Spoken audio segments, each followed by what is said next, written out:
back to the Fantasy Bar, guys. Week 17 Bears Daily Fantasy 6-pack. 6 guys fresh off the tap for you for Week 17. As always, covering FanDuel and DraftKings. Couple notes before we get started. A little under the weather, so didn't want to miss Week 17. We're going to knock it out. We're going to make sure we get the picks out to you guys. Second thing, make sure you subscribe to the channel here. Hit that button. Get notified when the videos are coming out. And click that thumbs up button, guys. Really helps us out over there on YouTube. If you enjoy your time in the Fantasy Bar, that is all I ask in return. So make sure we hit that thumbs up button. Now, let's take a quick look back at Week 16. Not a great week. And we had some injuries. Not going to blame it on that, but DJ Moore leaving early.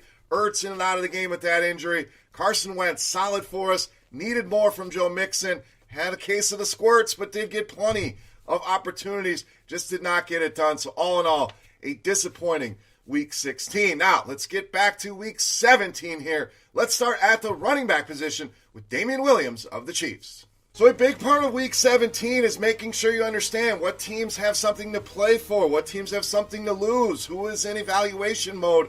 That is your biggest edge here in Week 17. And as we go through the week, you'll get more and more information. So make sure you're digging in more than the average person would. And I think you'll do very well here in Week 17. But Damian Williams, way too cheap out there in my opinion, especially on DraftKings at just $4,700. The Chiefs can still move up into the top 2 seeds. If New England loses, Kansas City wins, they're going to move in and get a bye. And if they lose, they could drop to number 4. The Texans hot on their heels here. So a lot of movement here still for the Chiefs. But Williams comes back from injury, slots right in as that workhorse once again. Kansas City running backs been very frustrating for us this season, trying to understand who it's going to be. But it seems like when Damian Williams is healthy, he's the guy they're going to lean on. And you certainly saw that last week.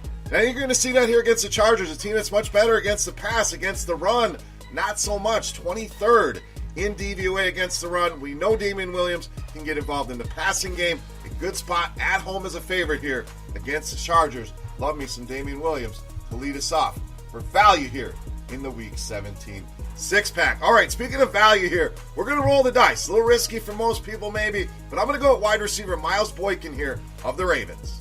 So as it says on the graphics, high risk, high reward play here, no doubt. This is one of those teams, Lamar Jackson sitting, Mark Ingram sitting. I think you're going to see the majority of their starters not playing this game, and it makes sense. They have things locked up. What does that mean?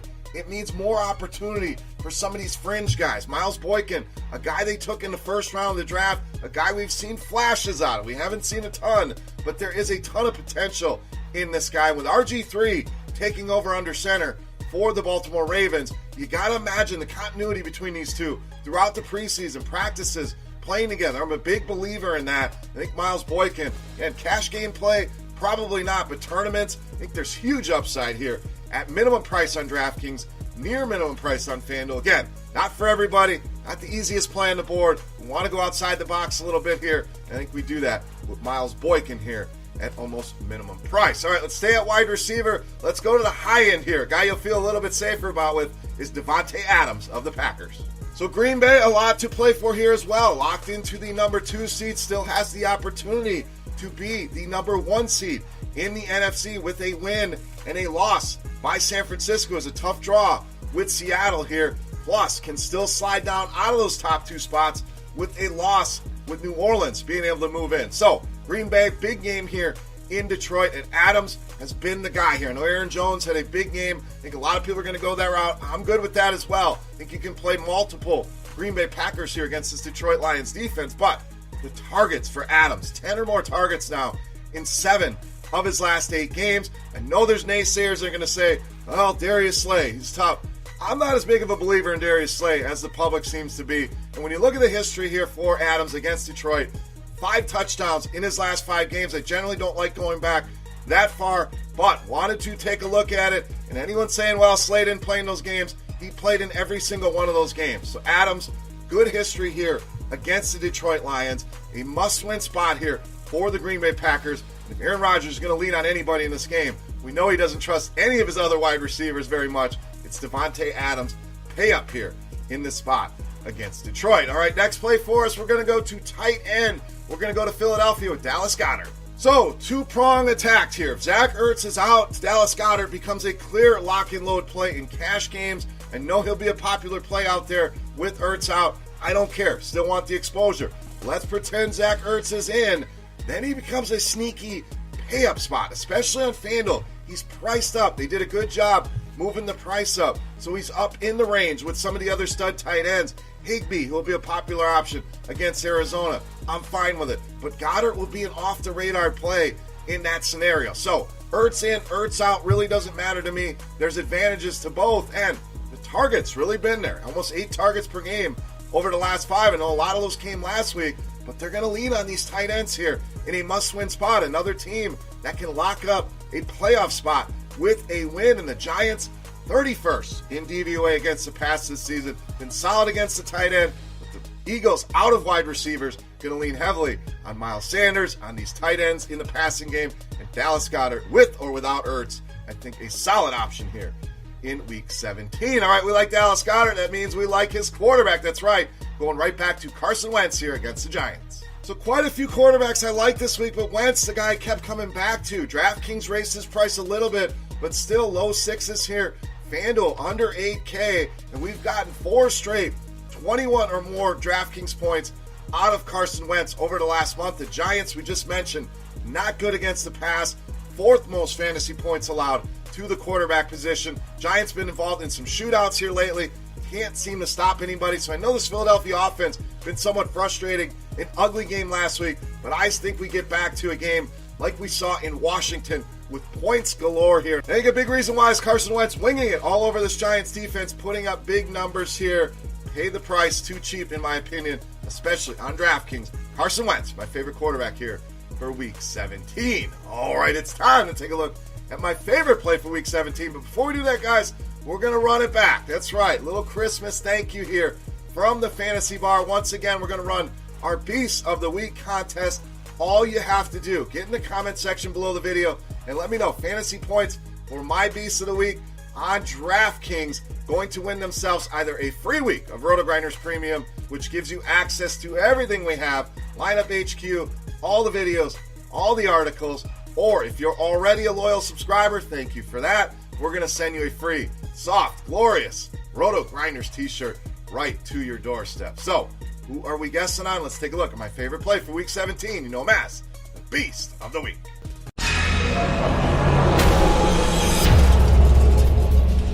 All right, Beast time. We owe you one more running back. We're going to spend up here. We're going to go with a return from Week 16. We're going back to the well on Ezekiel Elliott, this week's Beast of the Week. So Zeke was all right, got there in the end for us last week. Expected a lot more, but in this spot here, I really want to pound my lineups with Ezekiel Elliott. Must win here for Dallas. They need Philly to lose. They need to win.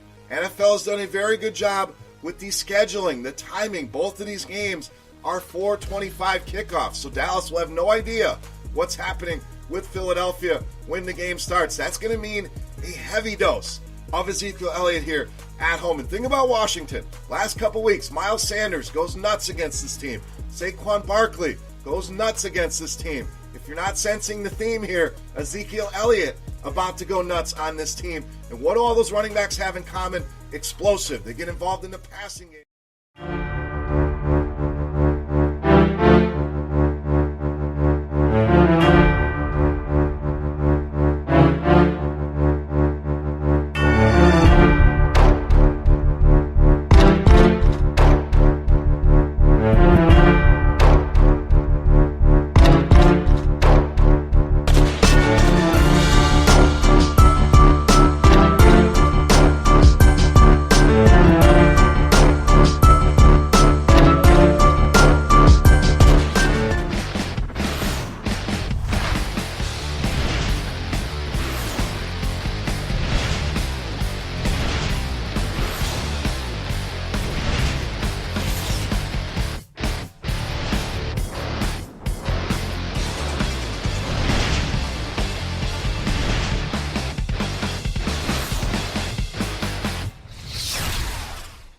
What's going on, everybody? Happy Sunday. Happy NFL Week 17. Guys, we made it.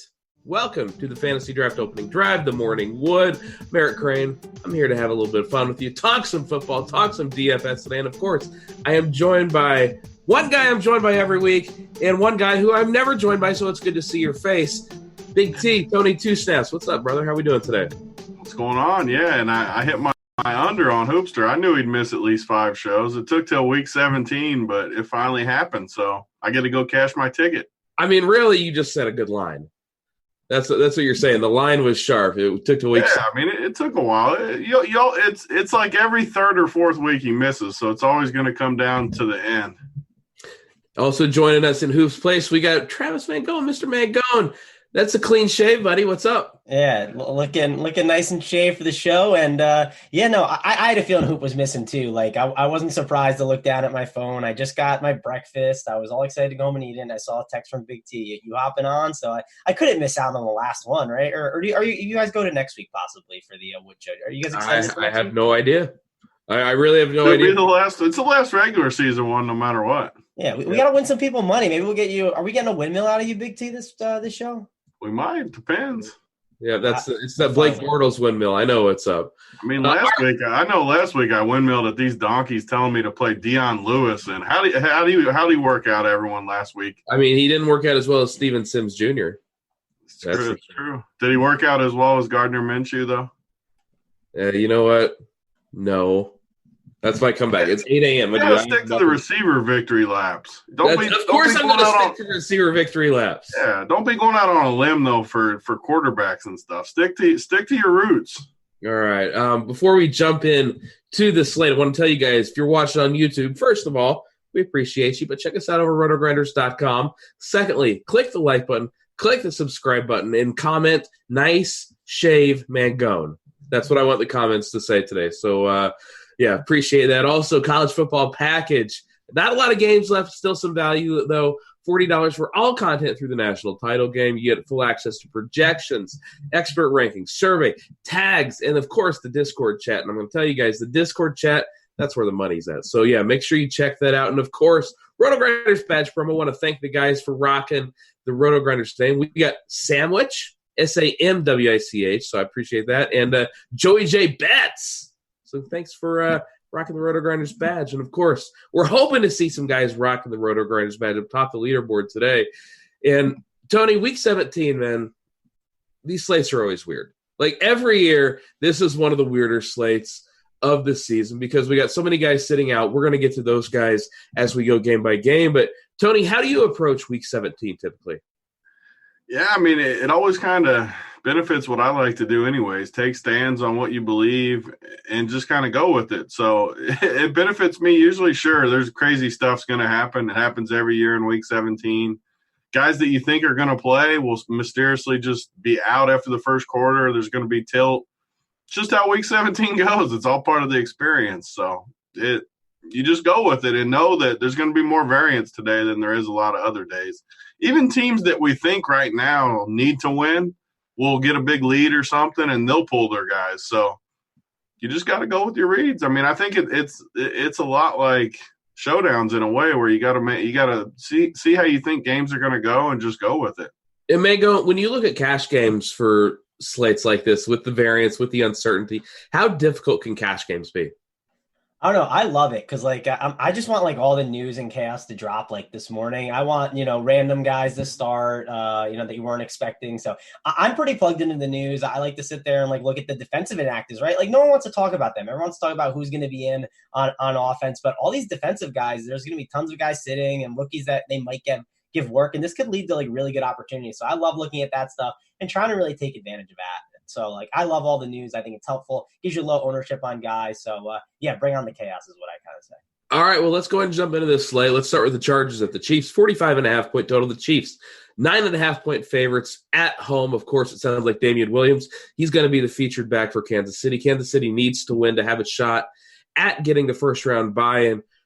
Tony, some people are going to play Melvin Gordon this week. I'm not messing with the Chargers side, I don't think. The Chiefs side, Damian Williams, interesting, but it's always tough to play these Chiefs running backs. What are you doing with this game, Tony? Yeah, I mean, so like I said, you got to take stands on what you think is going to happen. There's no way I'm playing guys on a team like the Chargers where first of all, they've been terrible. They're facing a team that needs to win. And they don't – I mean, there's just no incentive. So I don't know. Like, I'm definitely not playing guys from a team like the Chargers, but I kind of feel the same way about the Chiefs. I think they're gonna roll, but how long are they going to roll for? Like, if they get the lead, are they just going to pound the ground game? I obviously like Damian Williams because I think they'll give him a decent amount of work, and he's super cheap. But, I mean, I'm worried about his ceiling too because they're not going to pound him in there if they got a lead late in this game. So Damian Williams would be my only guy in this game I like. Man, there's one guy here. Are we going to roll with Sammy Watkins week 17? Is he going to do it for us one last time? No, man, that sounds like a horrible idea. The bookends, right? For the first week and the last week. Yeah. Maybe he's doing the first and last. Maybe that's how it's going to go with Watkins, but not for me. I will not be rostering him. I will pass. I played him on some showdowns. Don't think I'm doing it anymore here. He hurt me in Big T actually in the showdown. That was the worst feeling. He's hurt me every week except for week 1. That week when he got hurt, the first play of the game or something. Is that the week you're talking about? No, remember you and I had like such a good team. We were texting about it. We happened to fall on the same team. That's every night, me and you, man. Yeah, Tony, what are you talking about? Tony has a good team every night. He doesn't know what night you're talking about. He's sitting here just like, I did not have a good night this week. Again. Yeah, I got owned all week. Yeah, I just remember we were going to take first, and then Big T was like, man, our team was better. The 2v2 swap, ours was better. It clearly was, but what are you going to do? The Chiefs, though, like I think we're only really talking Williams here. I think we're too worried about all the other guys kind of blowing out. Not blown out, but the game basically getting ahead. And then I think Andy Reid just kind of takes off his guys, right? He says, Pat Mahomes, he'll say, ease off him, just run the ball a lot. They're not going to make Tyreek Hill just sprint downfield all the time and just like wreck his hamstring, right? Like he's been hurt all year. This Chiefs team is finally getting healthy. They're not going to do that. So I just think it's mainly Damian Williams. And I think it's really key to see what inactives come out on these Chiefs. Like if all 4 of the running backs are going to be out there could be some worry with Williams. But right now, Williams is clearly chalk. And he's chalk I'm trying to figure out what I want to do with because he is too cheap, right? $4,700 on DraftKings is too cheap at that price tag. He's got to be bad chalk. Like he's got to be.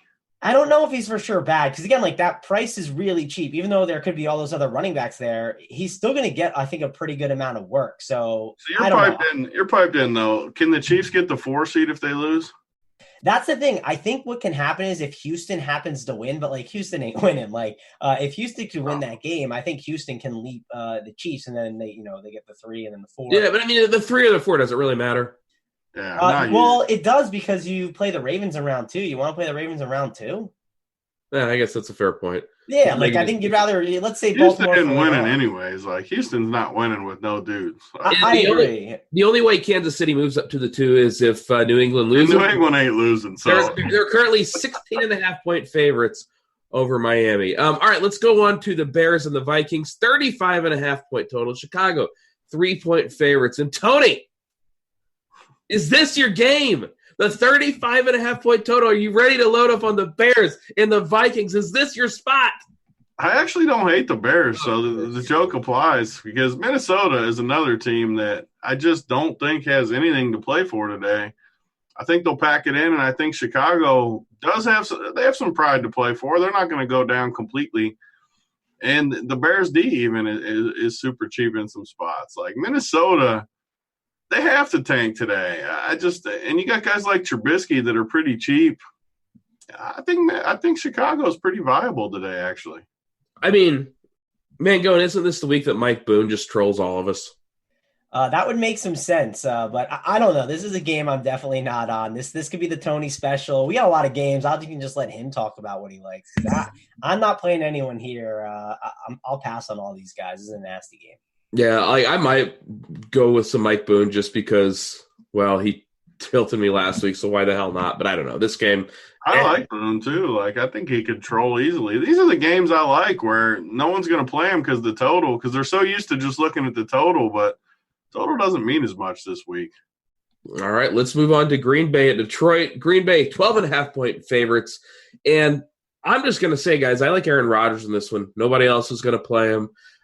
They have to win in order to to clinch the first-round bye. And everybody's going to be playing Aaron Jones, and Aaron Jones, of course, is a great play. But these last 2 weeks when Jamal Williams missed, like, they've just been airing it out a ton. And to me, Aaron Rodgers being unknown is interesting. Mango, come on the Packers bandwagon with me.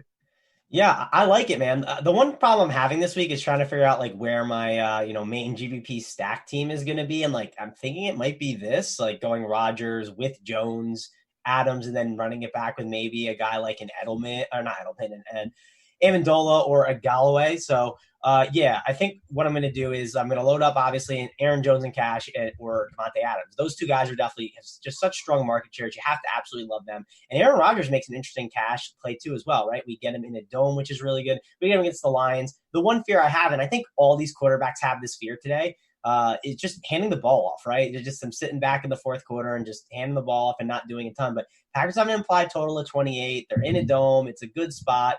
You have to like Rodgers here. I think those three guys are all phenomenal plays. And one guy who's been getting some work on the Packers that I wouldn't sleep on if you want to maybe not play Aaron Jones and just like go with like the two receiver stack is Lazard, man. He's been pretty good and been getting a lot more work. So if you're looking for another receiver to throw in there on the Packers side to get a little bit different, he could be your guy. So, Tony, I think you and I talked about this at one point this week, and you just kind of made fun of me. So you're basically just on Aaron Jones or nobody here, right? I just can't imagine playing a quarterback when the other team's not going to be able to score. Like, it's one of my rules. I just don't do it. Like, Tony, I'm with you, but you don't. There's no good quarterbacks today. It's like there's a couple that are okay. Because you want to play all just the high totals. Like I like guys like Trubisky that can run, and he's going to be playing in the fourth. I like guys like that. I don't know. I will say that Trubisky's not bad. We probably should have mentioned him more. So that's a good call there. He's not terrible. You guys made fun of me. It's fair, but yeah, keep going. I mean, Rodgers is – if you somehow think Detroit can score anything in this game, I think Rodgers is one of the best plays on the board, but I just don't see them scoring on this defense. Like, if they score like 7 points, like Rodgers is not going to be out there chucking it. Like, I don't know. I just don't see the ceiling. There's 15 games. We got to be able to find a quarterback. Yeah, I did. Aaron Rodgers. And I'll just play Adams and get all his points. I do. Every quarterback has some type of hole. Like it's weird for week 17 for every quarterback to just be this group. Except for Blake Bortles. Blake Bortles has. Oh, we'll find some quarterback. Matt Ryan's got no hole. I mean, he's Matt What's Ryan. his hole? I mean, I don't know. So this is an argument I had with Dean, and Dean was maybe it's Dean getting my ear right now. He was saying like, well, he's got nothing to play for, right? Like they could easily pull him, but I was like, they there's played no hard chance. the last 2 months. Why wouldn't they play hard the last week? I agree 1,000% with that statement, but I don't know. And it's Matt Ryan too, right? Like he doesn't have like the rushing equity, so I don't know. I'm torn on Matt Ryan. He's a good play though. Those are the only two. Those are the only two. It's Winston and Ryan. We'll find meaningless games. Yeah, we'll get it as we go. But like I'm just saying, by the way, like Kenny Galladay has plenty of upside at 1% ownership. Like if you play Rodgers, you better play Galladay or someone coming back. I know I've said this all year, but like you have to. Or the Great White Hope, Danny Amendola. You better run it back this week, if ever, if you're playing Rodgers, because he ain't chucking unless they're scoring some points. Yeah, one last thing I want to mention is Amendola. He needs to get I think 137 receiving yards. It's a lot for him, but he gets 250K. Does he get 3 weeks to get it? He's got to do it this week. Last week, 137. I love it. By the way, this is great. Magone fills in for Hoop, and he immediately starts talking about white slot receivers. This is. But really I do like Danny Amendola a little bit today, and it's a telling $250,000, man. That's some change right there. So 137 receiving yards. That's what he needs. So you never know. I mean, I love it, and especially if you're playing Rodgers. I mean, I think that it is viable. Like, I'm not going to completely laugh. Like, if you play Rodgers, Adams, Jones. Run it back with – you can even run it back with Galladay and Amendola. If Detroit somehow scores, you're going to have a chance to win a lot of money. I agree with that. Yeah, all right. So go with it. Saints at the Panthers, 45-point total. The Saints, 13.5-point favorites. If the Lions win, the Saints can get the 2 seed, so the Saints really cannot get the 2 seed. This is a situation where they're going to be playing, and I think if Green Bay is up huge, they're likely to pull guys like Breeze, Michael Thomas, and Kamara. Tony – I think the question in this game isn't so much the Saints guys, because I'm not in love with any of them, but it's what do we do with McCaffrey? Because there have been some reports that come out and say that if the game's close, they're just going to give him the hell out of the football. And I don't know, man. Last year they didn't do it, but there's a new coaching staff there this year. What are we doing with McCaffrey today? I'm playing McCaffrey for sure, and I can't wait to hear like what Mangone says, because I'm not completely piped in with what the chalk type play is, but I just have to play him. He's going for all these records and incentives or whatever he's going for. He's chasing a lot of things like the receiving record. I think he needs 80-something yards and stuff like that. I'm playing him. I think like a guy like Kamara is actually getting some ownership. I couldn't even imagine playing these New Orleans guys. The same situation as I've been talking about. I want some incentive late in the game. I think they'll be good early. I'm not paying $10K for Mike Thomas when Carolina can't score. So I'd play Latavius, I think, if anybody for New Orleans. And then I was going to ask you about him. It seems like you would be a Latavius guy today. I'm not like in love with it, but I like playing him more than Kamara. All right, so Mango, what are you doing with this game? Because I think there's a lot of interesting pieces here where we're supposed to like them maybe more than we do. What are you doing with McCaffrey, and what are you doing with these Saints? Yeah, I don't think it's the McCaffrey week. And I think one of the reasons why is like we're stuck paying up for Dallas Goedert in the cash game construction. So when you're stuck doing that, like you don't have that, like, really cheap tight end that you can go to make things work. So I think there's other running backs that are cheaper that are really good plays. We already talked about one in Aaron Jones. So I don't think CMC is in the optimal right now. At least that's what I'm thinking. And I don't know, maybe I'll get talked off it after the show, but I'm currently not playing him.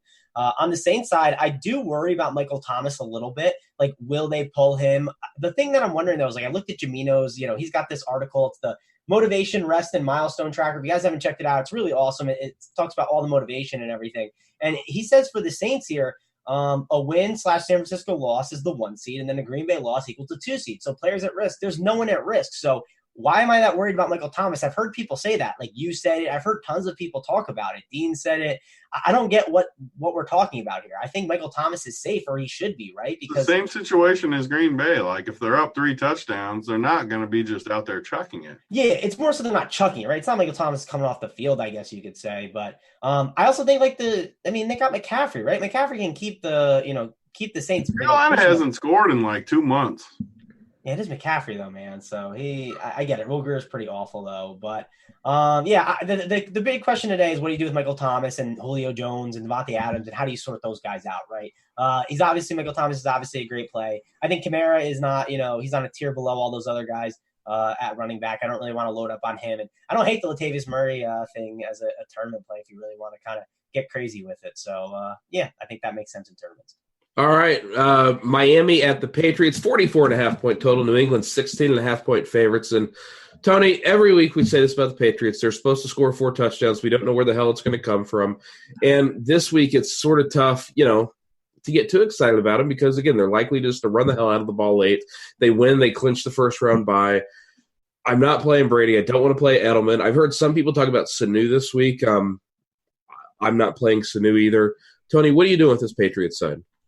Yeah, I think it's just one of those games. Like, they need to win. It's a perfect week for them just to run this ball and just lock up this win no matter how ugly it is. Like, control the ball, don't turn it over, punt, play D, score on the ground, get a lead and just kill that clock and just get to the playoffs with that bye and rest up and get ready and do what they do, get their home field in the playoffs, beat the teams, go back to the Super Bowl like always. I mean, just what they do. So it's just Sony for me in this spot for New England. I mean, what about a guy like even James White or Rex Burkhead? To me, like Rexy started to get a little bit more involved lately. Mangone, do you have any interest in any of these guys from New England? Because it's always tough to play these guys. Yeah. So Michelle, he's definitely a guy that you can consider. He actually, the news just came out, he's playing. So, if you wanted to play him before, now you can play him. The one guy I'm kind of debating with that you guys haven't talked about, like this is a 30 total and it's the Dolphins. I get it. He's got a noodle arm, but Tom Brady's kind of in play today. I think. No, he's not. No, I think he really is. Again, it's against the Dolphins. Their offense looked a lot better last week. You can't argue that. And with these young receivers, they want to get them reps. They want to make sure that they're ready for the playoffs. I could see them throwing the ball more here than you'd expect. It wouldn't surprise me at all. You see them trying to get those young guys involved towards the end of the game. And again, I don't think Fitzpatrick is going to, get the job done. I don't think he's going to, go out there, chuck the ball and score points on the Patriots. But there's a chance he could, right? He's been looking really good. So if he puts the pressure on Brady, then they'd obviously have to throw a little more. So like I said, quarterback's kind of ugly and Brady's cheaper. So I don't hate him today. I think he's in the conversation. And he hasn't really been in the conversation at all this season for me. Week 17, I'm not putting him in the conversation for me. And I can't wait the second week of the playoffs. I can't wait to not put him in the conversation there either. Tony, are you playing any Brady? I couldn't even imagine playing Tom Brady. It's not a tournament play at all. It's not. It's more of a cash play. It's a 30 total. Like you got to consider it. What do you get points for what the total is? It's shown. All the data shows that when your total is higher, that it helps the quarterback more and more, and it creates a safer floor in cash games. It all shows that. So it's definitely it's something you have to at least talk about. It's going to be a rough day for you if you played Noodle today. I mean, like I said, I don't know if I'm going to do it. In cash games, it'll be a rough day for you. Yeah, the problem is like the debate is it's Brady versus Wentz, right? And you probably have to go into Wentz. It depends if you actually like. I couldn't even imagine playing Brady over Wentz. Like I puked in my mouth a little thinking about it. Yeah. Just play Wentz here. Like, I agree. Don't play Noodle. Like this is what I said about Dion last week. Don't play Noodle. I agree. I'm just saying it's a conversation. I think. I don't think it's I think it's a conversation to have at least, but that's just my opinion. All right, Cleveland at Cincinnati, a game that nobody's going to be watching outside of the fantasy world. 43.5-point total. The Browns 3-point favorites. I don't think we're going to see another billion touchdowns for Andy Dalton this week. Tyler Boyd, I don't think is going to be the highest scoring wide receiver out there. Cleveland does stink though. Nick Chubb, I'm surprised, Tony, that Nick Chubb is projected for such low ownership. Like, why is nobody playing Nick Chubb today? I think it's just one of these spots where you just don't know what Cleveland's going to do. I mean, they're disasters. Let's just be honest. They're going to fire their coach too. Like Freddie Kitchens is going to be one and done in Cleveland. Have you seen some of these quotes though, where it makes you think they might not, which is so Cleveland. We'll see what happens, but Cleveland's been a disaster. I think Chubb's fine, but man, it's tough to pull that trigger on a running back from Cleveland as bad as they just want to get to the finish line. And it's been a rough year for these guys. If he's really this low, I mean, I think you can play him, but I'm going up for McCaffrey, so I don't think – and I like Aaron Jones, so it's tough for me to pay up for Chubb. Yeah, I mean, I'm just looking at a guy who legitimately could get 150 and 2 and is in a great matchup, and, like, I'm not really sure why nobody's playing him. Mangone, on this Cleveland side, are you looking at Chubb? Are you looking at any of these wide receivers? I mean, this is an ugly game, but to me, I just think Chubbs is a really good tournament player. He definitely makes sense in tournaments, right? Like if this was like week 13, it would make sense, but everyone's just worried, right? Because of what's going on with the Browns and this game doesn't really matter. So I think Landry's kind of in play too. I think he's a decent play you can end up going to. He's one of those guys, like I kind of fell in that range on my last receiver and I was like, sure, like I wouldn't hate. Be careful. I don't say watch the weather too often, but the weather's pretty nasty here too. Yeah, that was something to look at. I forgot to look in the morning. That's just better for Nick Chubb, baby. Like it's dumping rain out there. Seriously, it would be good for Chubb because it is pouring out there right now. Yeah, so check that out. It's orange there, so check what Ross saying on that. We're not the weather people. But yeah, I think on the Bengals side, yeah, like I know you want me to say the hoop plays. I'm not talking about Alex Erickson. You know that I'm good on. Look at that going in here, 8:23 in the morning, just dunking on people. So yeah, I'm out on Alex Erickson, but Alex Erickson. I do love Tyler Boyd like Hoop does though. Like I swear, every week I play Tyler Boyd, I just win money. It's amazing. Like it doesn't matter. He's quietly had a really good year. Yeah, dude, he's the GOAT. But I don't know. I don't see myself getting to Tyler Boyd this week. I've seen him fall in some lineups, but I'm not in on Tyler Boyd and this game in general. I just think this is kind of an ugly game. I mean, what about Joe Mixon? Like, the dude just seeing a ton of usage right now. I know last week, he had the old Miami flu. That saved me so much money getting that report. He went from literally every team to no team. Yeah, I didn't have him anywhere either, but it still didn't matter because I loaded up on the Seahawks-Cardinals game. But, this week, Tony, it feels like against Cleveland, a team that stinks defensively, why is nobody playing Mixon? Bengals can win, too, which is something no one's talking about. They already got that Joe Burrow pick locked up. So I think the Bengals win today, too. Like, I don't understand why Cleveland's favored. The Bengals have been better than Cleveland the last month. Cleveland's tanked. Cleveland wants to get to the finish line, like I said. And the Bengals have played hard. Even last week, they were getting killed. And they somehow come back and force overtime in that game, win our boy Cheese a good chunk of money. And I like the Bengals again. I need to check on the weather with Roth after this show. But, you got John Ross getting a ton of volume, Mixon getting a ton of volume, Boyd getting a ton of volume, and all these guys, John Ross actually, they got him projected 17%. Wow. But yeah, I like Mixon. I like Mixon a ton. Yeah, John, we should talk about John Ross because, the Twitter sphere, anybody who wanted to sound smart this week, all they said was, man, look at all those air yards for John Ross. And it was just like really obnoxious on Twitter. John Ross is super in play on FanDuel. Like he's mispriced. He's 5,200 over there. So that's worth mentioning. Yeah, that's just too cheap of a price tag. He's that like cheap 5K. I like that a ton. Yeah, I'm definitely looking at him a ton. I forgot to mention him. So no Alex Erickson. We'll go to John Ross. 9K over on Imagine playing Alex Erickson over a guy like John Ross, who actually is skilled. By the way, I looked last week at an Alex Erickson build. I kept looking at it. I was like, I can't do this. I can't do it every time. There's some buttons you can't click, and I feel like Alex Erickson is that button. All right, Atlanta at Tampa, 47.5 point total. Tampa Bay 1 point favorite at home. And Tony, over under 2.5 interceptions for Jameis today. After he said he wants $30 million too this summer, but so do I. Everyone didn't everyone send that on Twitter? Same. Yeah. But yeah, I mean, I say this every week, and I'm glad you just brought it up. But why am I not just playing Atlanta's defense against Jameis? I mean, every week, if we just simplify it and say, I know he's going to turn it over a few times. Defense is a ton of variance. And I always forget until he throws 2 picks, and then I'm like, why did I not just play this defense? And again, like, no one's going to play Atlanta. I mean, maybe they will. Atlanta's D can't be very popular. They're kind of expensive, but they're playing Jameis. So I think you can easily play their D. And I like their passing game. I mean, they've played hard for the last 2 months. They've played hard. I have no idea what their record was, like 1-7 or whatever it was. Yeah, it was trash, whatever it was. They saved their coach's job, though. They came out and said he's going to keep his job. They played hard all year. I think they'll play hard and win here. This is another game I don't really understand why Tampa is even – why is Atlanta not favored? I feel like I'm going to have a good week betting because these games just seem easy to me. Like Atlanta is going to win this football game. They've played harder. Tampa's got all backups in there. I don't understand why Atlanta's not going to crush. Somebody tell me why. Man, go for it. You're doing all the sharp side stuff. Yeah, I mean, I'm on the Atlanta side too. Like, and I'm with you, right? Let's just take the variance out and play the Atlanta defense. It just makes sense. But I don't have the Atlanta defense on my lineup. Tournament play because they're expensive, but like you have to play at least some Atlanta defense. Hey, they can be if they go for 20, they're going to be a tournament play. Yeah.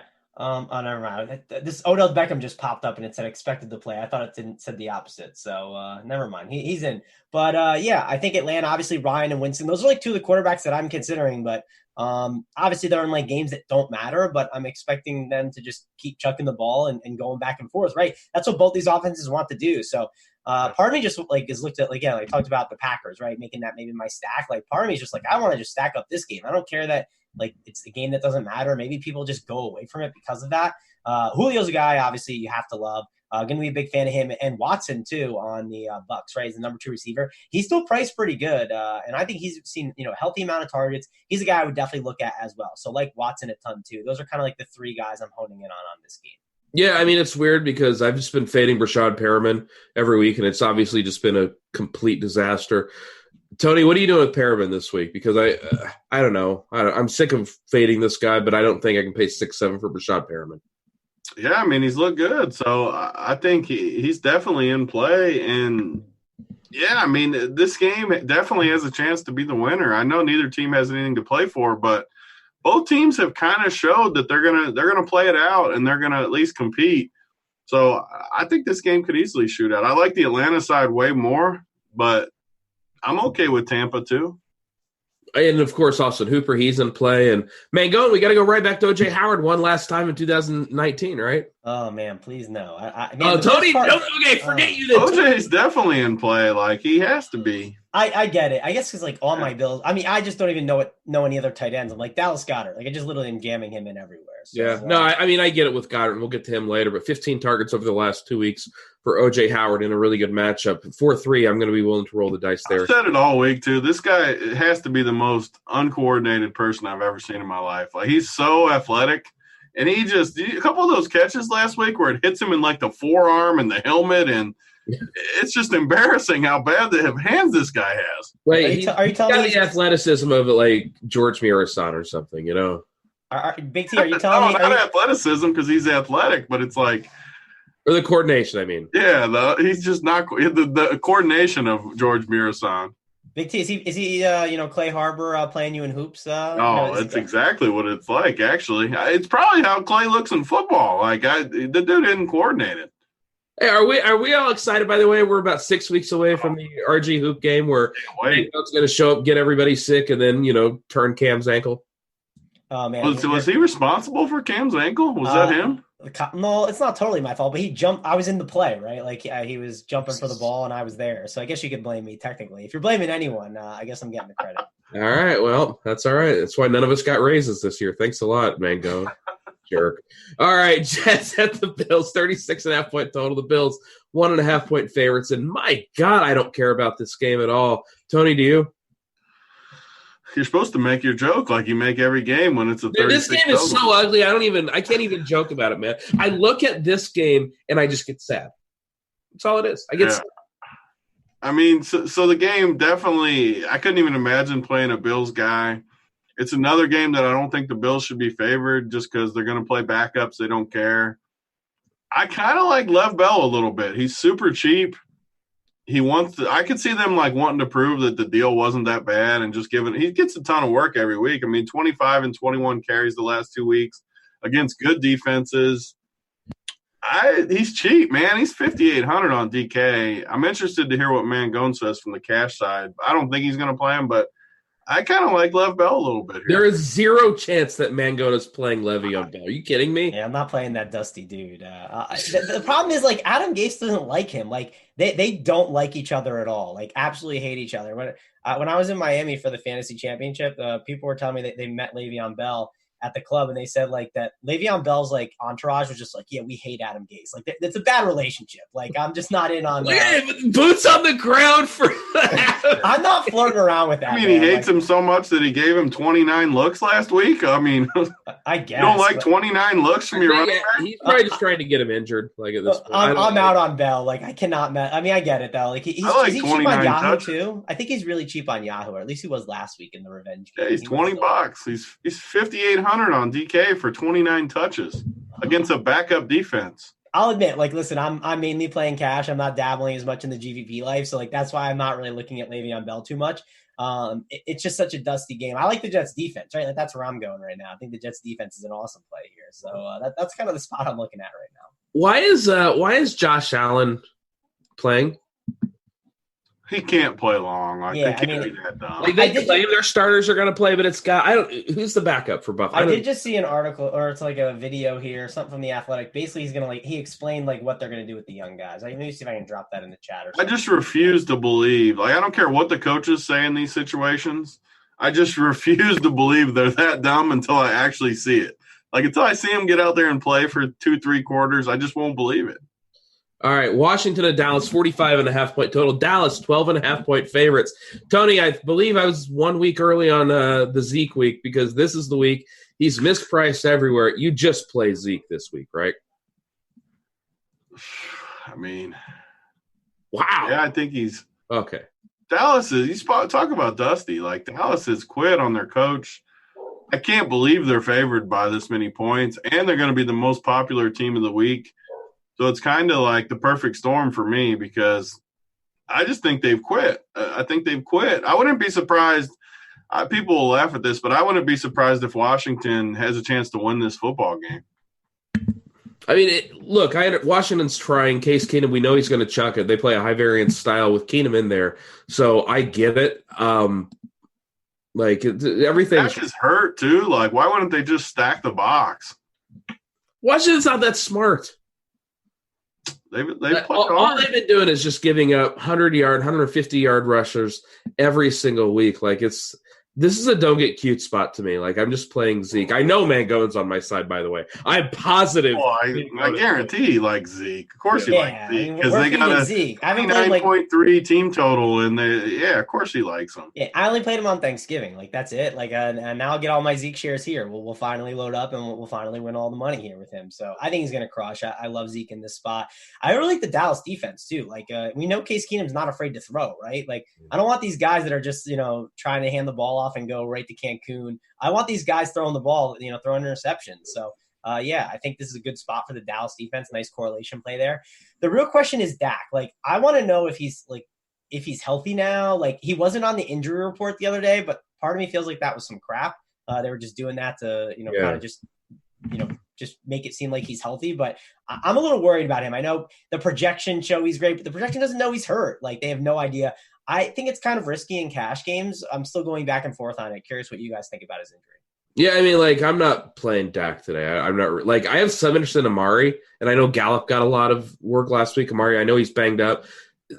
A really good matchup for him, though. And again, huge team total. Like, Tony, are you interested in the passing game at all here? I know you. Never mind. You're just playing the dude is hurt. His shoulder's hurt. Did you watch him throw the football last week? I did. That's why I'm people just ignoring. Like, do people not watch games anymore? No, people are ignoring that and looking. I'm telling you. So there are so many people like I trust, like that. I'm like, I like to talk to, and I like their opinion, and they like Dak, and I'm like, why are we risking? There's a lot of really smart DFS players that win a ton of money that don't watch the games, though, that don't know that he's hurt. Like, I think that's my biggest edge is watching the games. And sure, my weakness is not being as numbers oriented as other people. So my strengths are some of other people's weaknesses for sure, and the vice versa. But Dak is freaking hurt, and Dallas has quit on their coach. This is another spot where I'm glad this is chalky because I have no interest.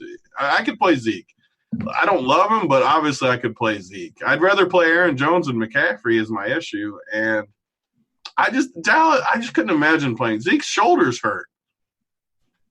Dak. I was like, I didn't know. Okay, that makes more sense. No, Dak. Yeah. Gene is saying Smith is out. If Smith is out, yeah, he's out too. That broke like 5 minutes ago. Oh, that broke. That's actually kind of scary. But we'll see. I guess. I think Washington could win outright. Like, this could be the weird game of the week where Washington just wins as a 12-point dog.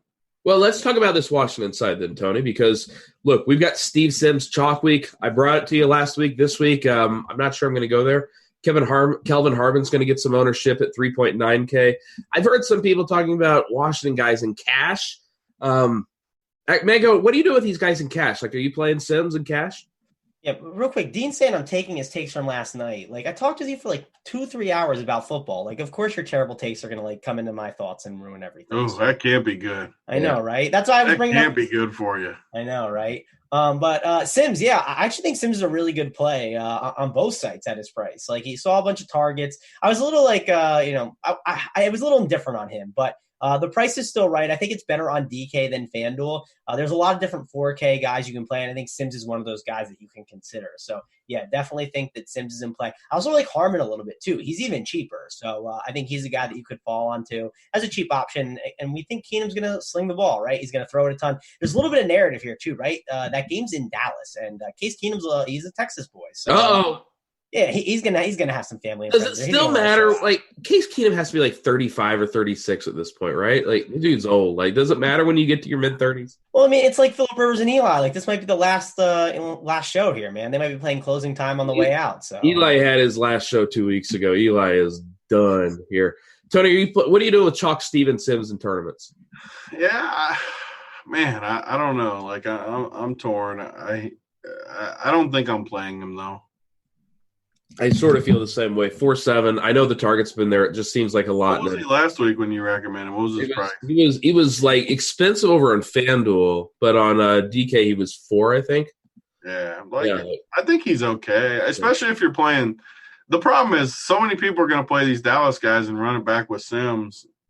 I don't want to play chalky Steven Sims. I want to play Crane 3% Steven Sims. Yeah, that's the thing. Like, last week I gave him to you at 1%, and he was cheaper. Now he's 21%. There's my guy that I like this week, Tony. I'm disappointed because there was a certain helicopter that took my play from last week or from last night. He posted about my helicopter play, but I'm with him on that one. All right, let's move on. Philly at the Giants, 45.5-point total. Philly, 3.5-point favorites. And Mango in Philadelphia, they're out of players. Zach Ertz, he's out tonight. Greg Ward is their top receiver. Dallas Goedert at 4.9K. You mentioned it earlier. He's just the smash play of the week at tight end, right? Yeah, for sure. By the way, I before we get to the game, apparently Dak is getting shot up today. It says, at least at Well, of course he's getting shot up. Well, I mean, he's definitely hurt, like totally hurt. Like, in other news, there's the day ending in Y. Just like reading this tweet, and just like, yeah, he's totally hurt. I just kind of reiterating what we were saying. How can anyone I'm not being mean to people, but how can anyone think he's not hurt after they watch that game? He couldn't even throw. I mean, right now he doesn't feel a damn thing, so he's not hurt at the moment. That's true. He's gonna be feeling good. Yeah, for sure. What football did you guys watch the college yesterday when the dude came back out after he was limping and they're like, oh, they retaped him. Oh, they retaped him. Yeah. That was pretty good. But the Dallas Goedert's like, everyone is jamming him in. He's one of the better tight end plays. Like Greg Ward too. Like these guys with the fresh legs, right? I love all the guys that come in there. They look good and they have fresh legs. I want to be on Greg Ward. I think he's still a really good play at his price. I still think he's not priced up as much as he could be, right? You could see him at 5.5K and be like, yeah, that's someone that I still would consider playing basically because he's the number one receiver there against a terrible Giants secondary. And then there's Carson Wentz, and Big T said it all. The guy's just out here balling with basically no one out there. You can basically take all the guys in the RG party. Laughs at it too. It's another guy that if you watch the games and think he sucks, like I don't know what to tell you. Yeah, I mean, listen, Tony, he's not a top 3 quarterback, but he's good. Top 3 is a pretty. I mean, you said that though. Like you were on the wood. I think he is. If they redrafted like right now for quarterbacks, like for the future too, I would take him top 3. All right, Carson Wentz or Ryan Tannehill? Who are you going with, Tony? I mean.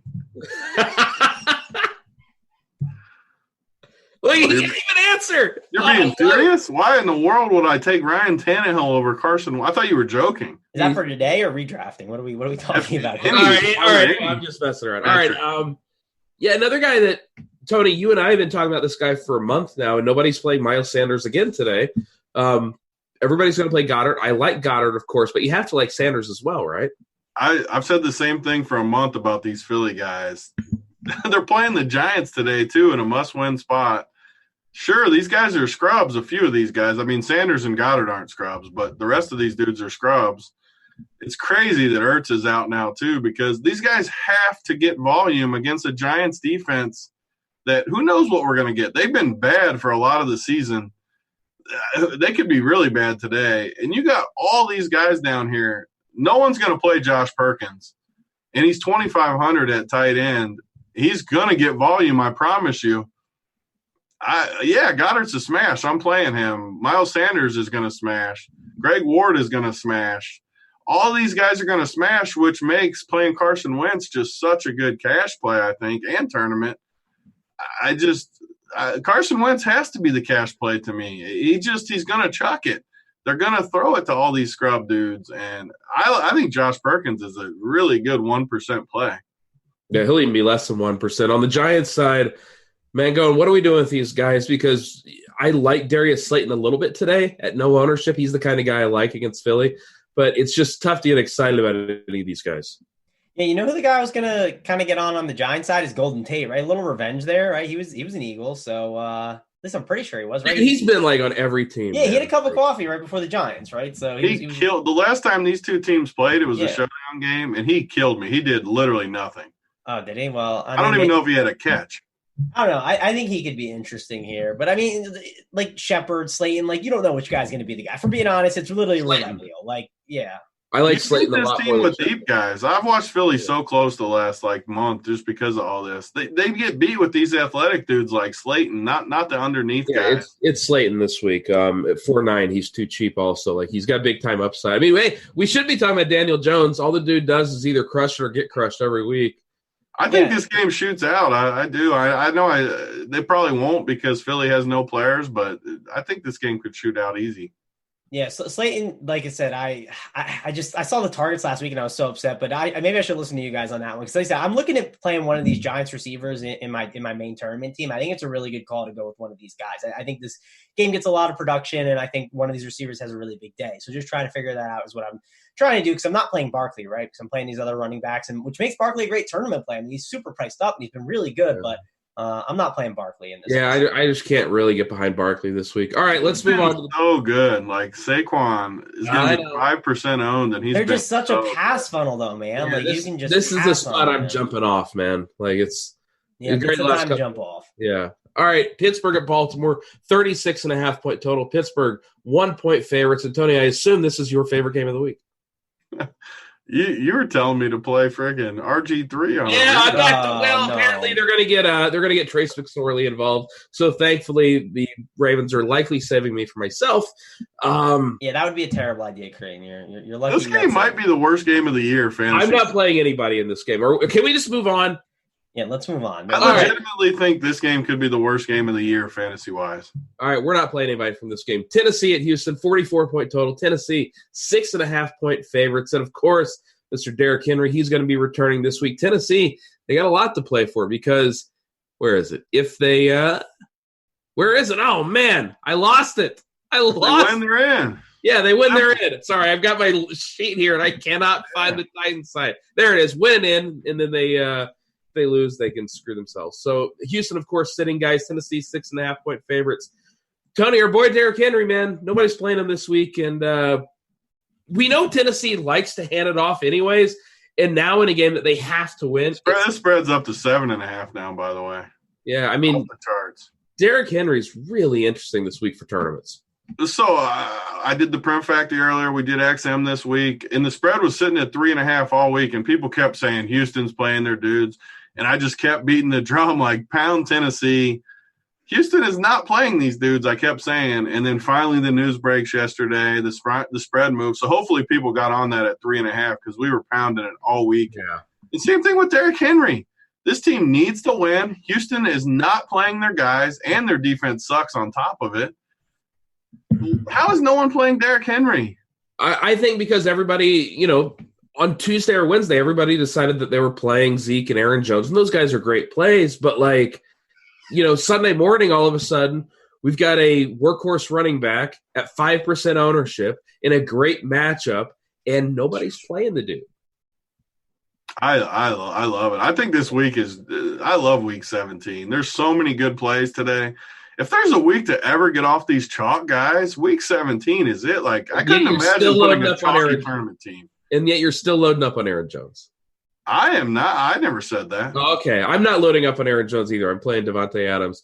Mango, what are you doing here? You've been eerily quiet during the Derrick Henry discussion. Man, I'll say this, based on what Big T said, if I can't get off the chalk in tournaments this week, I don't think I'll ever be able to get off it. You never will, right? If you can't get off the chalk this week, then you just can't do it. It's probably lack of tournament preparation because I'm definitely just focusing more on cash. That would maybe be the reason. But the Derrick Henry thing is interesting because I was listening to the Prim Factor and you said that, I was like, he brings up a really good point here. Why are we not just playing Derrick Henry? Especially with Houston, they're totally quitting, right? None of these guys are playing. AJ McCarron's going to be in there. I mean, and I debated. Listen, I looked at AJ McCarron for a second. I was like, can I do it? He's $6K on FanDuel, but yeah, I don't know. I don't think I can actually stomach that. But yeah, Derrick Henry at 8.8K on FanDuel. DraftKings too. He's interesting. The problem on DK is he just doesn't get the PPR, right? That's the one concern you have. And that's why I think when he goes for 180 and 2, it doesn't matter. He might get 3 or 4 today. I get it, but that's what the content is. A lot of this content around the industry is all DraftKings based, right? And it's just the PPR doesn't fit his game. So that's why he's just not getting talked up as much. Good. And I think he's an amazing tournament play. When I heard Tony say it, I was like, man, I better get some Derrick Henry. The problem is, like I said, I want Zeke and I want Aaron Jones, right? Those are two of the guys. It's simple. I always wonder with you cash people, how is it not simple just to build your same cash team, play Derrick Henry over Aaron Jones, and play one low-owned receiver over one of your how is that not easy? No, that's kind of how I typically build my main tournament team. It's very similar to my cash team. It's only a 3v3, 4v4, 2v2 off of it. Play a low-owned quarterback receiver with Henry, and there's your tournament team right along. You don't have to do anything else. Yeah, exactly. And there's one that we'll get to that I've kind of honed in on that I like a ton. But yeah, I think Henry's a great play, and we should, we have to talk much more about it. I think he's an amazing tournament play. On the Houston side, I will say I don't hate Kenny Stills. It bothers me a little bit that AJ McCarron's in there since he has the arm strength of Mangone. But did you guys see this this new Ertz story where it says he not only has a cracked rib but a lacerated kidney? but he's not ruled out. What kind of football players are tougher than us, man? Lacerated kidney. Yeah. Poor Philly this year. I'm just letting you guys know if I have a cracked rib or a lacerated kidney, I ain't showing up for this show. Like, y'all can be on your own. I'm going to be laying in bed. I got a cough this morning, and I don't even want to be here. So, yeah. By the way, one last guy we didn't talk about in this game is Kike Kute. He's going to be I think he's going to end up being a little chalky because if Hopkins ends up sitting, which I think he's, probably going to, it sounded like they said. So I think Kute is going to be a guy at 3.3K is like the cheap receiver that people might gravitate towards. Yeah, I don't hate that. I just wish A.J. McCarron wasn't throwing him the football. One last thing. Tannehill. Tannehill needs to throw 206 yards through the air. He will earn a $750,000 bonus. If he throws 456 yards, he'll receive a $1 million bonus. Ooh. 0 touchdowns get him another $500K. 0 touchdowns? Yeah. I bet he can get that. 3 touchdowns get him $750K, and 5 get him $1 million. So, that's fine, but I guarantee they're going to keep putting in Derrick Henry's belly. They don't give a damn about that today. Just saying, maybe Ryan Tannehill checks out of all that stuff and goes for. All right, we got 4 games left in 10 minutes, so let's get it moving. Colts at the Jaguars, 41.5 point total. Indianapolis 6-point favorites. Raquel Armstead is the chalk this week, and Tony, you and I did those XM shows all summer, and all I did was draft Raquel Armstead in best ball, and here we are, week 17 when best ball is over, and he's finally getting a shot. 4-4 chalk Raquel Armstead, 38% projected ownership. What are you doing with these savings if you play Raquel Armstead, Tony? Are you taking him? Yeah, I mean, first of all, I think he clearly fits in the optimal build because everyone's going to go up for some of these receivers. It's just how the cash build goes, and I don't blame it. Like, that's what the optimal should be. But I think that's where there's some value. I mean, we named all these top running backs that are going to smash. Everyone, you just go a different construction and you got a chance to ship a tournament. So by not playing him and maybe going up for all 3 running backs one week, like maybe you play 3 dudes and go down at receiver, anything to be different off that clear cash build where it's clear he's going to be 40 to 50% owned and it makes sense. So yeah, he's a good play and he's cheap, but I don't know how much I'm going to have. It's kind of like here's a question for you, Tony. So he's 4.5K on FanDuel, and then DK he's 4.4K. Oh, so FanDuel infinitely better. You got to play infinitely him, better. So what do you do with him in tournaments? Because that's totally a different conversation. I mean, because he's just min priced. Like a lot of times, if I don't think I can fade it. Like it's just too cheap. Like it does too much for your team. Yeah, it's just such a different conversation for that price. That's that good. So I just play him when it's like that. I should have clarified. Yeah, it's a different conversation over there on FanDuel. Like I think there's merit even in cash games that can consider fading Armstead. I found a way to fade Armstead in my current cash game build that I'm considering right now. So I think it's sort of kind of in play on DK. So yeah, I don't think Armstead's a smash. You can't fade him really on Yahoo either at 10. Like it's tough to fade when they're that cheap compared to the structure, but DK, I think he's a pretty good fade. Yeah, I mean, FantasyDraft, he's priced over at 8.8. It's just double over on DK, and it's especially on a site where you can play 4 running backs. It's awfully tough to fade him over there. It's not like the other sites where you're locked into 3. He could easily bust too. Like Jacksonville is a total disaster, so. Yeah, I mean, I wouldn't be like super confident that he gets. I think you can take advantage of the projections this week. Like people still look at projections; they're tons of variance this week. Yeah, and one thing projections are doing, people are like overhyping his projection, and the reason why is they want to make sure people get Armstead in their like scripts right when they're running their teams because he's a good play. Like that's why they want to. So definitely take advantage of that because I think he's a little over projected compared to how the site should have. Yeah, DJ Shark. If I told you right now, he's projected what 16 on like Cardi's the Blitz. Like I'd sign up so fast to bet that under. 16 points. Yeah, I mean, could be a decent projection, but I'll take the under and take my chances. I agree with you on that 100%. I think DJ Shark is interesting. You could even pair him with Minshew, Tony. I'm going to pair somebody with Minshew this week. And on the Colts side, I don't really like anybody, so let's move on. We got 3 games left. We got to fly, guys. Arizona at the Rams, 45-point total. The Rams 7-point favorites at home. And Tony, we've been talking about it a lot. Are they actually going to play Jared Goff this week? Like it feels like Blake Bortles is going to end up being subbed in, right? They worry me because 2 weeks ago when they had these dudes in, and I'm still pissed about it because I had good teams that got screwed from it, but they were playing these dudes down 30 after Dallas pulled all their guys, and I don't know what to think about the Rams, but I'm not messing with it. Who knows what they're going to do. I think you can play Higbee for sure in this matchup, but he's expensive, and I don't even know if I need him. I don't trust the Rams. I mean, I feel like if you are willing to tinker with a lot of your lineups later, I think backloading a lot of your lineups in like leaving room for a guy like Bortles, I think is really interesting because if Bortles plays in this matchup, you're not getting Bortles, Crane. I mean, you haven't heard it. If you haven't heard it by now, I don't think you're getting it. Why would you get it out of nowhere? Because it's week 17. I mean, Sean McVay's probably sleeping in.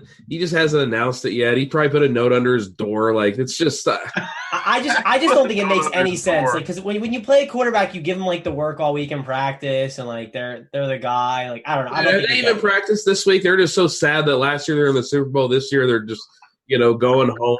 They're gonna get beat by Arizona. Like, it's just. Yeah, what about Hundley on the opposite side? No, there's chatter about him today, which I don't love, but I figured I'd ask. I love week 7. Why can't every week be week 7? I don't get the Hundley thing that much. I really don't. Oh. Yeah, I mean, Hundley, I guess, is fine. Like, it's. How could you play Hundley? Like, don't play freaking Hundley. Dude, he runs. The Rams, they might be sitting guys. I think people are just going crazy at quarterback. We're playing Noodle Arm. We're playing freaking Hundley. Oh, man. Listen, I'll say this. Like, I don't know if Cardi's, like, product had it, but, like, this is a week, like, you have to, like, feel like you can't just trust projections. Like, that's the one thing. No, this is not. You can't. Like, yeah. They can't. You said it best, Mangone. Like, projections can't quantify injuries and people, how much they're going to play. Like, the projections, if there's ever a week for tournaments, it's this week. Throw those out. Yeah. Yeah. On the Arizona side, are we playing anybody? Is Kenyon Drake going to score another 50 points this week? Probably. That's the reason I don't love Hundley, because I can just see them keep leaning on Drake and just, like, calling it a day. I mean, I know, obviously, we don't know what the Rams are going to do exactly, too. They're probably going to rest their defensive guys, so kind of have to wait and see what they're going to do with that. I know Ramsey's sitting, but, like, will Donald sit and all those other guys? Like, I don't know if they're all going to sit, so we'll have to see.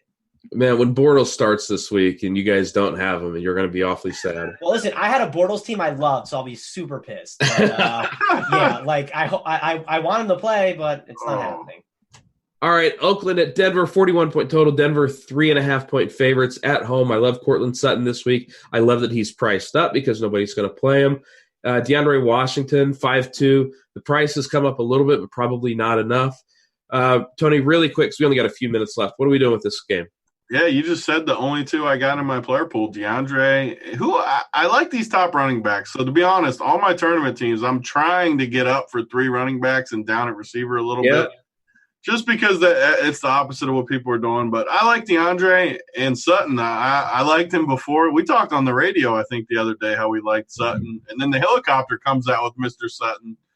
I definitely like him today. I love Sutton this week. The helicopter only got me over the hump. Yeah, I was pretty much going to have a ton of Sutton anyway. And, yeah, we're going to keep doing it. Mangone, anybody interested in this game for you real quick? Yeah, I like Sutton in cash games, and like Drew Lock and Sutton. That was my low-owned like tournament combo that I think maybe. I don't hate it. Yeah, man. Like I'm down to take that helicopter ride with Ian Hartitz, man. I'll hop on a board and check out the view from above because it's going to be a good time. Yeah, Drew Lock, you're getting 3 carries a game too. Don't hate it. The Sunday night game, San Francisco at Seattle, 45.5-point total. San Francisco 3-point favorites. Obviously, this game all the marbles for the NFC West, and. My God, Tony, like Seattle just screwed me so much last week, but it's tough for me not to like Russ this week in a week. Like Marshawn Lynch is their starting running back. Aren't they finally going to let Russ throw the football, Tony? Oh, you never know with Seattle. And I love Russ this week. Dude, I'm just not thinking. I love Russ this week. Yeah, I'm super on San Francisco. I think San Francisco really makes a statement on D. I think he's fine. Like in theory, they should throw a ton, and no one's going to play this game like they always don't at night, especially this week. So I get that. I mean, you can combo it up nice, couple of targets, but I'm not playing Russ. Dude, Russ is the best player over in FantasyDraft this week. Like, just play Russ, man. Come on with me, baby. I mean, sure. There's so many cupcake matchups, though. Sure, I guess. Why are you playing against the Niners D with all these cupcakes? It's a Sunday night game. I don't know. I'm not in love with that game. I get it on like the sites that you can play it. Mango hasn't even looked at this game yet. Yeah, There's no way. I'm not in on this game. I'd rather go back to the Raiders and talk about like Hunter Renfrow or something. You know. All right. Well, we're not going to do that. Why? Because we got to make way for Dean and some poor guy that has to work with Dean. I'm so sorry about that. It's just brutal. I want to thank you guys for joining us. YouTube, like, subscribe, click nice beard or comment with nice beard Mangone. Tony, it's been a great season, man. Tony, 2 snaps. Thanks for joining me. Mangone, thank you for filling in today. Give us a windmill, Big T. Close us out with a big windmill. I told you, it's got to happen organically. It can't just like There's so many dusty plays. Come on. Tony's sitting there. He's mad that his boy Trump made fun of the windmills. It's been very awkward around the Niehaus household all week. So it was perfect that he did that. Yeah. Thanks. By the way, I want to make sure and thank Fantasy Draft. They've been sponsoring the show all season. Rake-free DFS. Guys, Rake has just been – it's been getting silly out there. And Fantasy Draft, they're doing rake-free DFS. Make sure you check them out. Honestly, some of your first money every week should be going to Fantasy Draft. But, yeah, thanks, John, from the show all week. Mangone, Tony, thanks for joining me. I'm Eric. Thanks for the D-Train for producing. We'll catch y'all later. Peace.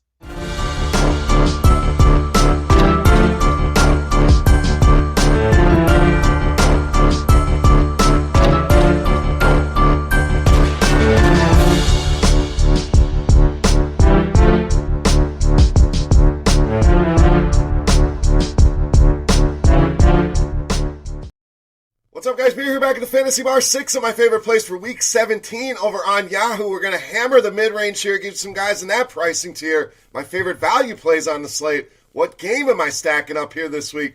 And who is my top play of the week? Belly up to the Fantasy Bar and find out.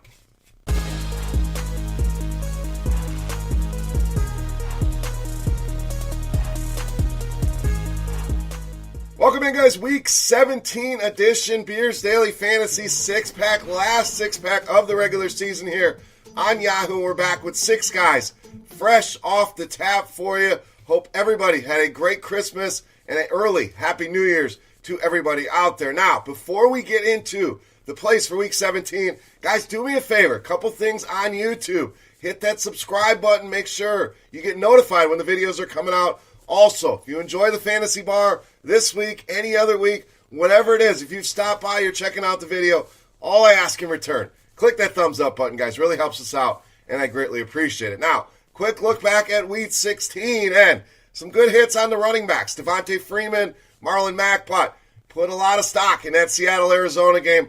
Obviously, disappointed in a lot of spots there, so it's what happens when you stack. It can go off the rails, and that's what happened there for Seattle, unfortunately, and for those lineups over on Yahoo. So let's turn the page now. Week 17, let's start fresh here at the running back position with Joe Mixon of the Bengals. It's a nice $25 price point here on Joe Mixon, and the guys that burned people in the previous week, I love going back to them. Got the touches, just did not get things done for Joe Mixon. Was not feeling well. Little case of the stomach bug, so maybe that had something to do with it. But what I see are the touches here.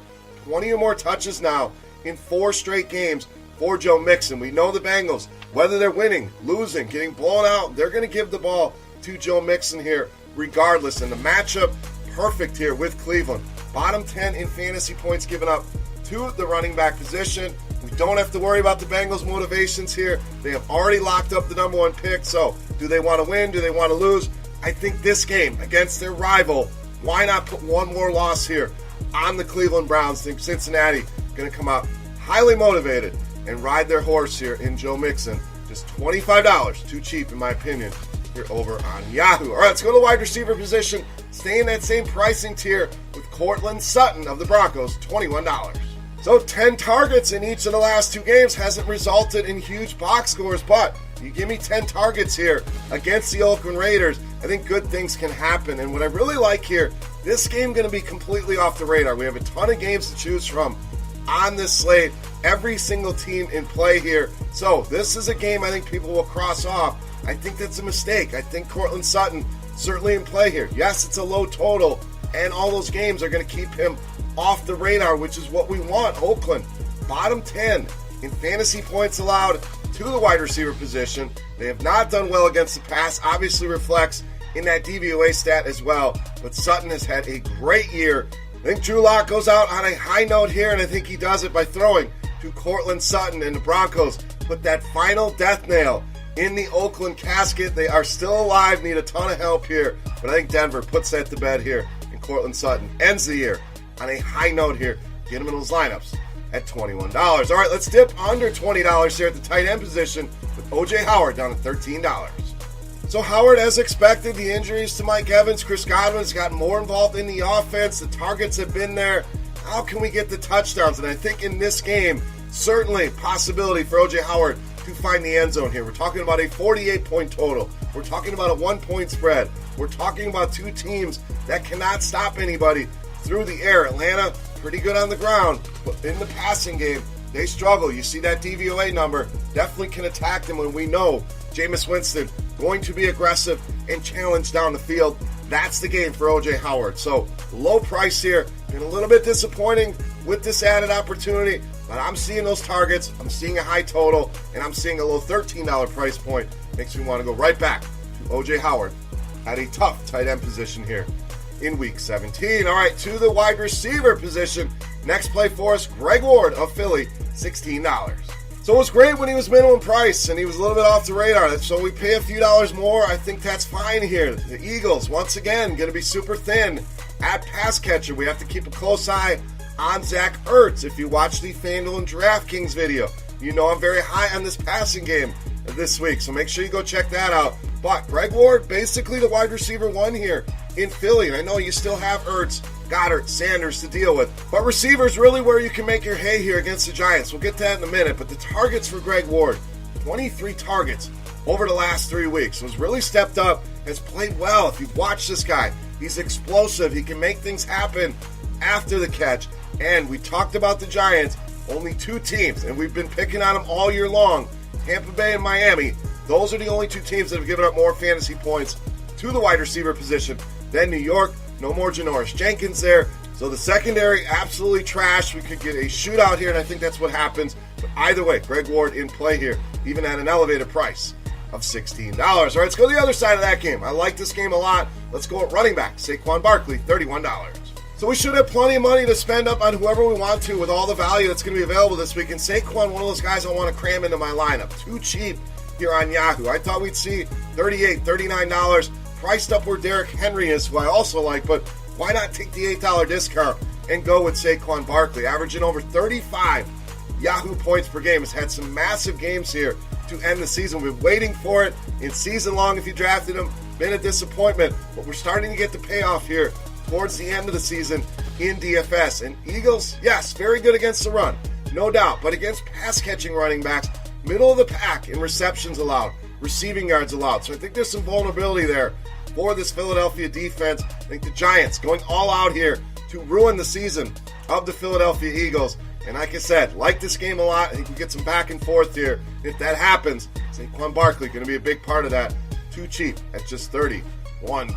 All right, it's time to take a look at my favorite play for Week 17 on Yahoo. But before we do that, guys, I want to run it back. I want to say thank you to the Loyal Bar patrons here. Appreciate you guys tuning in. So as a thank you, we will once again have the Beast of the Week contest. All you have to do, get in the comment section right below the video and guess fantasy points here on Yahoo for my Beast of the Week. Closest guess going to win themselves a free week of RotoGrinders Premium. And what a better time going into the playoffs here. Always a fun DFS slate. So fantasy points in the comment section. Don't give me the stat line. I need the fantasy points. So let's get to it. Who's my favorite play for Week 17? You know him as the Beast of the Week.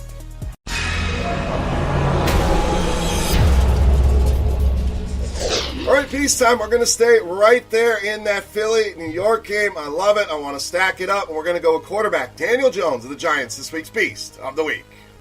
So another massive game last week for Daniel Jones. That's now 3 games this season. He's gone over 30 Yahoo points. And if we go over 30 Yahoo points at $28, we are likely contending for some GPP wins. And I think Daniel Jones gives us that opportunity here. This game, yes, a 45-point total.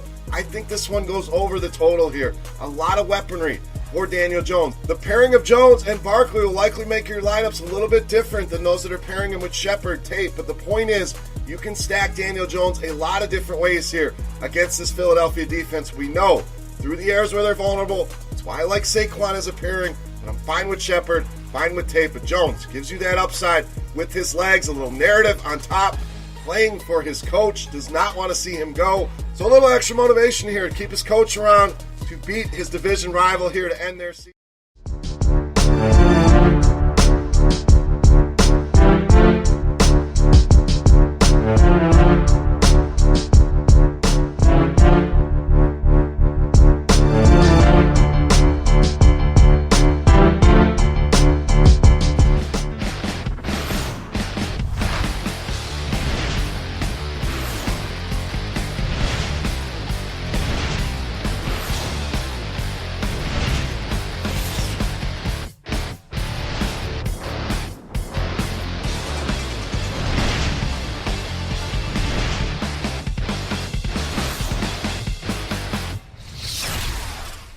What is going on, RotoGrinders? Dean here at Dean 78904. If you want to get all technical on me, it is 10:10 on the East Coast too. Wait, hold on. Somebody just turned their microphone on. It just completely threw me off. It was Tuttle. It was not me.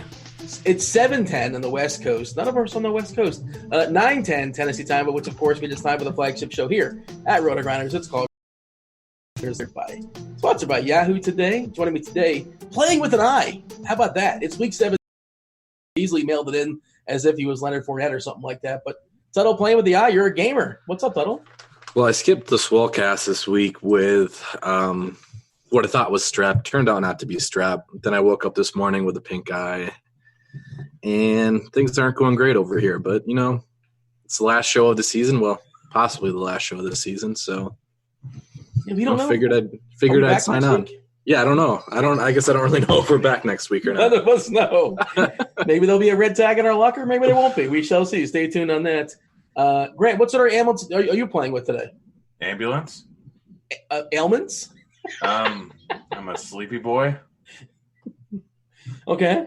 That's my only ailment. I feel tip top outside of the fact that I got like 4 hours of sleep. Is that more or less than you normally get, like on a just like before Sunday, as far as football? It's slightly less. I like, you know how you sometimes watch a show and you lose track of time. Like I was doing research, making lineups, and all of a sudden it's 11:30. I'm like, shoot, I have to take my sleeping pills and get to bed in an hour and a half. Son of a biscuit. And then, you know, just didn't sleep great. So now I'm a sleepy boy. Both dogs staying. I'm dog watching, and they'll wake me up like pawing my bed at like 4:30 in the morning. I'm like, no, you sit here. I sleep for another hour. You're killing your image, by the way, because you're supposed to be this like party guy, and you're like 11 o'clock. You're taking sleeping pills on a Friday night or Saturday night. That's what you're up to these days. That's later than me. Yeah, I mean, it's during football season. I think there's been once in the last 2 years where I've gone out on a Saturday night. And what are you watching anyway? What show were you power watching? It wasn't that good. It's called The 100. I really am not enjoying it, but I keep watching it. Okay. I don't know why. By the way, have you seen the show You? I'm aware of it on Netflix. I have not seen it yet. Oh, you would love it. That makes you sound creepy, but it's just a very well done show. Highly suggest it to anyone. Just know that if you are rooting for him, then you are probably a sociopath. I was watching Don't F with Cats the other night on the Netflix. DB recommended it or he mentioned it, and that's awesome. It's really that's really getting worth hype. watching. I gotta watch it. It's really worth. What is it about? I went in totally cold and just going cold. I don't want to ruin anything. Just going cold. All right, so turn up the AC. There you go. Hey, so it's an information slate, boys, which means they're all information slates. But this one is we have never once used information. Nope. Pure gut. Yeah, you got to do. It's like the beer take, right? It's from the gut for sure. But Tuttle, you know, there are some teams that have incentive. There are some teams that have no incentive. There's some teams that are in the middle. How are we attacking this slate? How are we taking advantage of it? I have a couple thoughts, but I want you to sort of lead it off. And are there any teams that you're kind of just crossing out and saying, no, I'm not playing anybody from this team for? Well, there's a multitude of reasons, I suppose, but some of it's just like we don't really know. Some of it's like they might play like their guys for a couple quarters. So they might get pulled from their scoreboard watching, and whatever sort of outcome they need to move up in the playoffs is not working out for them. i.e., like, the Patriots are thrashing the Dolphins or something like that. So how are we attacking this? Yeah, it's an interesting slate. I think there are some scenarios where there's going to be game watching going on that could affect playing time. Then there's some teams that I'm just completely avoiding just because I just don't think they're going to be very efficient offensively. Talking about like Minnesota, Buffalo, teams like there where we might have actually some read on some lower price players that are going to be active and in the game, but I just really expect their offenses to be so terrible that they're not going to provide value still. I don't know. There's a lot of different ways, and it's all based on your interpretation. I think the biggest guy that I'm interested on your guys' interpretation on, and I think that he's the guy that decides the slate, is Christian McCaffrey. And how coaches are going to treat him. Is it one of those things where they're going to get him the 1,000 record, or to the 1,000 mark, which is just 67 receiving yards, and then shut it down? Are they going to chase the 217 all scrimmage yards? I think he's going to be the highest owned player on the slate, or one of the highest owned players on the slate. And based on how you interpret that, basically shapes your lineup just because he's so expensive. CMC needs 67 receiving yards to go for 1,000, which, by the way, I've never really heard the concept of like 1,000 being a thing, but like that's supposedly a thing. It's only happened a few times. Yeah, it's happened 3 times. I think he would be the fourth guy. I feel like Falk's done it. I don't. Yeah, he was one. Yeah, he was. Yeah, I'm pretty sure. Falk. Who was the other ones? Roger Craig. How about Roger Craig? I think he's on the board as well too. For the old school 49er fans, 216 yards from scrimmage as well, as far as to break the CJ2K. If you believe the coaches, Tuttle, like this is their entire season. This is all they care about right now. They're going to do their best to get him. This is no different than previous weeks. They have been doing the best to get the ball in his hands, every down anyway. Right, but a lot of the discussion is that I've seen it. Again, it's based on your interpretation. A lot of the discussion I've seen is kind of like based around the 1,000 mark. Again, and some of this is going to depend on how hard the Saints are playing, because the Saints aren't just going to bend over. So what happens if we get to halftime, C-Mac is nowhere close to the 217 yards? Are they just going to shut him down? I think that's honestly the smart move, is just to shut him down after the 67 receiving yards. But are they going to be smart? Do or you not? in any way think that they're smart? I don't think you're doing that. I don't anticipate that.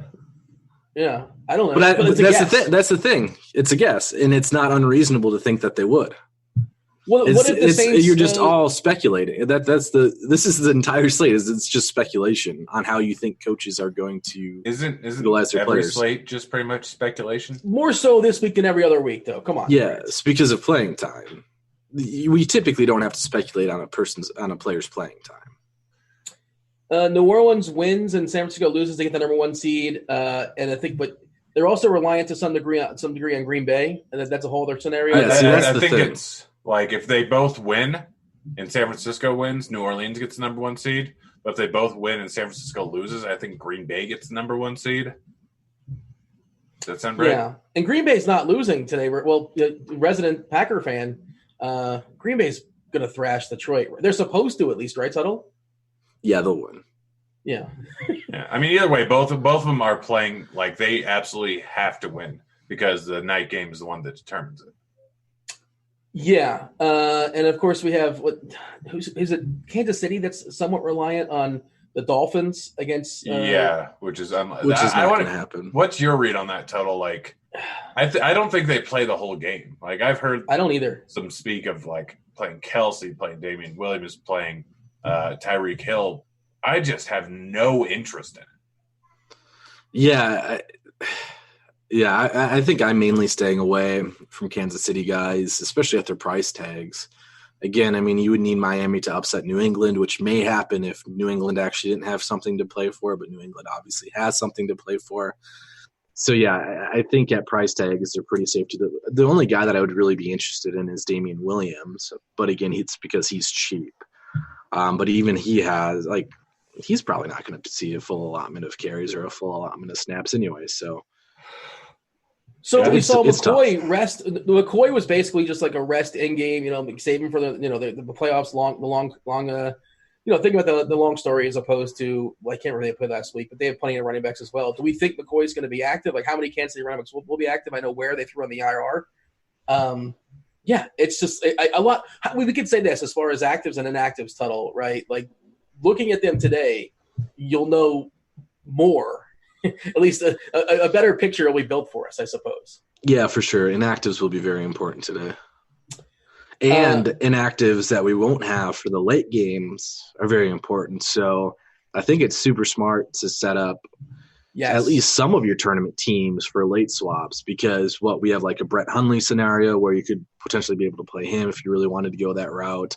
The Rams have kind of said they're going to play their guys, but we might get a spot where they just have Todd Gurley and people inactive.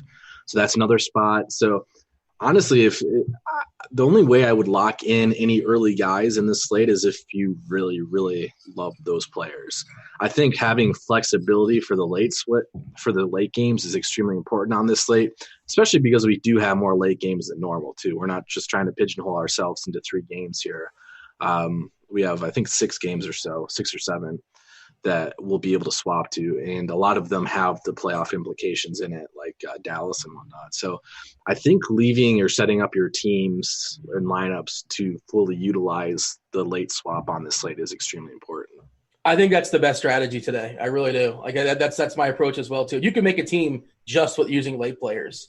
That's perfectly fine. And we'll talk about the Packers, as we progress, but the Packers are really well positioned against Detroit. And as far as the skill positions, I think Adams and Jones are great plays, and maybe play one of those or something like that. Of course, you build your narratives, you build your lineups accordingly, and Rodgers is a solid play as well too, especially on our sponsor site, Yahoo, where he just seems a little bit too cheap over there, and other quarterbacks are kind of priced up.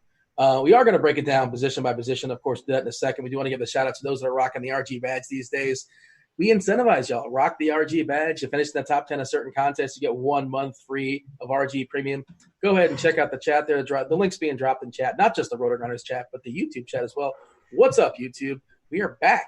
We're out of the tension, whatever was going on there, whatever sort of shenanigans that was going down for a couple of days.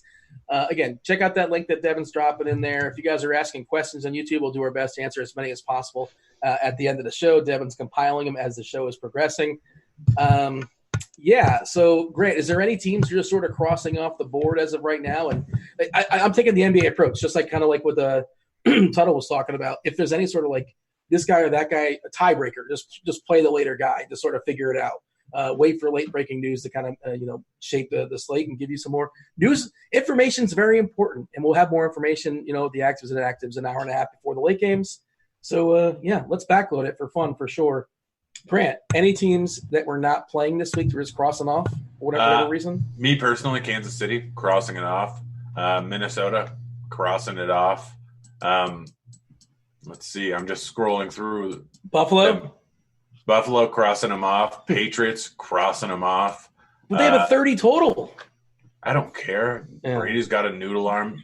Sony is ill. Sony? Playing. Yeah, we'll bring it back to the pre-show. Baltimore probably just crossing off. Like, I get that there may be some value there, but no, just crossing them off. Houston, crossing them off. Indy, crossing them off. Like, those are the teams that I'm crossing them off. Hey, Tuttle, we might get some Houston value potentially. McCarron's going to be the quarterback.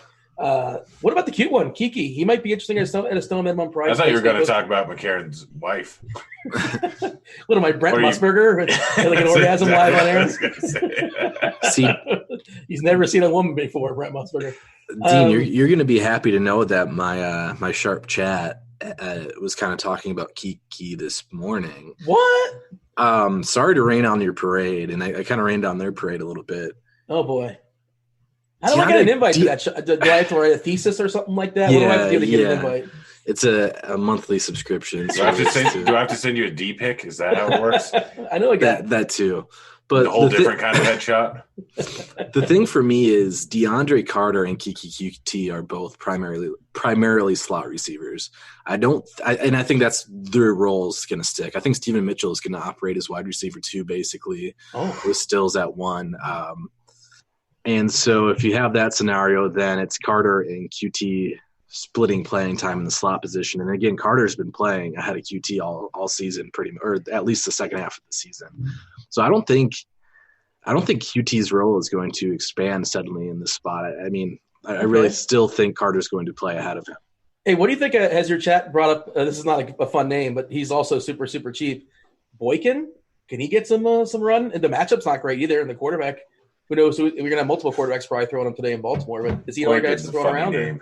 Why aren't they just going to run the ball the whole time, like they always do, anyways? And just, I think that's the biggest problem with a lot of these teams that have absolutely zero to play for. Like they're just going to play, get out of here. Like just run the ball. Let's get this game over with and move on to the playoffs. They just want to hit the sim button, right? Everybody stay healthy, hit the sim button, get in and get out as fast as possible. Let's sort of move on. Y'all want to talk about some quarterbacks? Okay. Not really. Quarterback. Well, who wants to open it up, Grant? You sounded more enthusiastic by default, I think. Yeah, we can just let Grant talk about quarterback. I think you go in reverse alphabetical order. Wentz and Winston. To see what I did there. What I did there. Like it. They're probably like the two guys you're really looking at for cash. Wentz, I know he doesn't have a lot of guys to throw to, but Giants defense is great. Wentz is cheap enough. Winston, he's going to be chucking the ball. I know he doesn't have a whole lot of guys to throw to, but he'll somehow magically put up 400 passing yards, 4 touchdowns, and 5 interceptions. Those two and Ryan are where I'm really looking at for cash. Maybe Tannehill if you want to pay up a little bit, but that's your cash game pool right there. You don't really need to deviate at all. If you want to go with Rodgers, that's fine, but it could very easily be a blowout, and he's not going to be chucking the ball later on. If you want to pay down all the way with a guy like Keenum, it's probably not worth it. There's enough value on this slate. So for cash, it's those guys. For tournaments, it gets a little bit more interesting. I think that Dalton's a viable tournament play just because of the amount of volume that he could end up getting here. He's sitting at 5.9K over on DK, which is not a great price tag, but still one that offers some value considering how much they might throw the ball. He's thrown over 50 times multiple times this season. So he's a guy that you could look at here. Jones going up against Philly. We know that they're a bit of a pass funnel. Jones put up big games randomly for no apparent reason. Locke going up against Oakland. It's a good matchup. No one's going to play him. And you pair him with Sutton. You can pair him with Fant. Apparently you can pair him with Hamilton, which I don't want to do. Hundley, if Murray gets ruled out, which you just have to have that setup for later on in the day. He's just so cheap and he has that rushing upside where you don't even necessarily have to pair him with anything. So if you have a stack going on in the late games and you need to play some catch-up, play naked Hundley there at 4,500 and you still got some shot at getting some upside. Outside of them, there's really not a whole lot I'm looking at. There's just no one I really trust. I don't know who I would end up going with that has potential upside. I mean, Mahomes really just not worth it for me at his price tag, considering I don't know how much of the game he's going to play. Breeze, they're probably going to end up running the ball later on in the game, and if you're worried about them not wanting to get Kamara hurt, they still got Murray. Mayfield, even against Cincinnati, I'm not playing Mayfield. Rivers, I don't know. They'll start him for sure, and I'm not going to be surprised at all if they throw in Tyrod at the end of the game just because they have no reason to really try and win. It's going to give them much worse draft. You just wanted to say that name, didn't you? I don't think I did, but who knows? I can't tell you what's going on in my brain. So, is there any chance we get Bortles combat? Is that a possibility, or is that not happening? It's possible, which is again set up for late swap because he's the same price as Hundley on DraftKings. There's a chance we get Bortles. There's a chance we get Hundley. If you get screwed and don't get either, then you can play Case Keenum, Grant's favorite, which actually isn't the worst thing in the world. It's not the best, but it's not. So this is my plan. I just put those 3 guys and I'll sort of figure it out later. And it sounds like that's what you're doing too. And just we'll see what happens. And you'd think we would know at this point, or there'd be rumblings about Bortles. And who knows what the Rams are doing as is, but we'll talk about running backs in a second. I think Malcolm Brown's a really interesting tournament play as well, too, if you wanted that slot available. Yep. Because I suspect he's going to get the most run for the Rams because why would you run Gurley into the ground in a game that doesn't matter? And so that's the thing with the Rams. It doesn't matter if they play Woods, Cooks, Kupp, all these guys. What does matter is Gurley, I think. I think they have an out with him on his contract next year if they really need to. It'll be a decent amount of dead salary, but he's clearly not worth it. So him potentially getting injured and having no out on him, they don't have a whole lot of incentive to play him. They have incentive to play the other guys, just give their fans a little bit of hope. But they really have no incentive to play Gurley. So if they can end the season with a win, they're going into a new stadium. They are going to want to make their fans want to come back. So if they end the season with, I think this will be what, for 8-8 or 9-7, I can't remember. I think so. Yeah, I think they'll be 9-7, but they still can't make the playoffs. Yeah, so I mean, it's nice to be able to say, oh, we've had a winning record for this many seasons, blah, blah, blah, all that stuff. Like Jeff Fisher and Dave wants that. We'll be proud, I'm sure. I mean, it's like it's a business. Obviously, they're going to want to try and win. It doesn't affect their draft stock that much. It's not like going from a 7th pick to 10th pick if they get a win. It's going from the 18th to the 22nd pick or something like that. Like there's not as big of a drop off, and plus they don't even own their pick next year, so it really isn't relevant at all what their record is. They have no real incentive not to try and win here, and it's the last game of the season. Like putting a little extra wear and tear on wide receivers and quarterbacks, unless they get injured, which is an unlikely scenario, especially against the Cardinals. Like it's just it makes sense for them to try and win. Reynolds, by the way, another one of those guys that could be interesting if like the pieces fall his way, if certain receivers don't play against Arizona. But again, we don't really know what McVay is doing. But Tuttle, hasn't McVay historically been one of those guys, like if he doesn't see need to play his guys, he won't play his guys, right? He understands that. Well, that's when no, this season he's been down massive amounts of points and still played his starters. Like I think one of the few times they actually sat guys early on enough was against the Cardinals last time, strangely enough, when they were blowing him out just to a ridiculous extent. Well, in the preseason, he didn't play his guys. In the because again, he's playing for the Super Bowl. 2 years ago, when they were going to the playoffs, he didn't play his guys in Week 17 when they had their seed locked up. I don't think he played them for 2 straight weeks when they had their seed locked up. But this is not the same scenario. He's not playing for anything after this week. So he's shown during the year that he's willing to play his guys in massive blowouts. There's no reason for him not to play it now. He knows the numbers with them possibly getting injured. The only guy that he has incentive not to play, like with any reasonable amount of trust, is Gurley, just because they might have an out on him next year. Potential buyout in 2022. I'm seeing I pulled up on as far as his contract on Sportech. I mean, potential buyout, but if you look at it, what's his dead money if they drop him next year? Well, it's $4.2 million in 2022. I don't know what it is next year, but yeah. Dead cap $8.4 million. Wait, in 2020 it's $25 million. 2021 $8.4 million. Whatever. I'm not a contract savvy guy. It is 2021 unless they want to just drop a ton of cap space. But I mean, it is what it is. I guess the out is in 2021, so that gives a little bit less of incentive to sit him here, but they still putting wear and tear on running backs is different than putting wear and tear on other positions. Tuttle, I'm pulling up our rankings here as far as our projections. Tough job for Jamino this week, by the way, to do projections this week. This is not a fun week for sure, and there's sure to be some pieces to fall. Seeing Wentz at 12%, Winston at 12%, nobody that particularly high. There's no big totals on the board, but the Atlanta-Tampa Bay game is what, the 47-48, give or take. That game can certainly shoot out. Winston trying to justify that $30 million a year. This is a great team to do it against. Maybe he gets his W and he gets his dollar signs again, against Atlanta for sure. Prescott does not look healthy, but like they have full incentive and he's going to go for sure. He's going to play 4 quarters. You presume he is. Tannehill, another team that line up against Houston, well positioned. He's got financial motivation as well too. I'm not sure if you saw Jamino's article about that. Basically, he'll get paid off. Multiple guys will get paid off. But he's one of those guys that made the list as far as if he hits 3 touchdowns, which is certainly possible.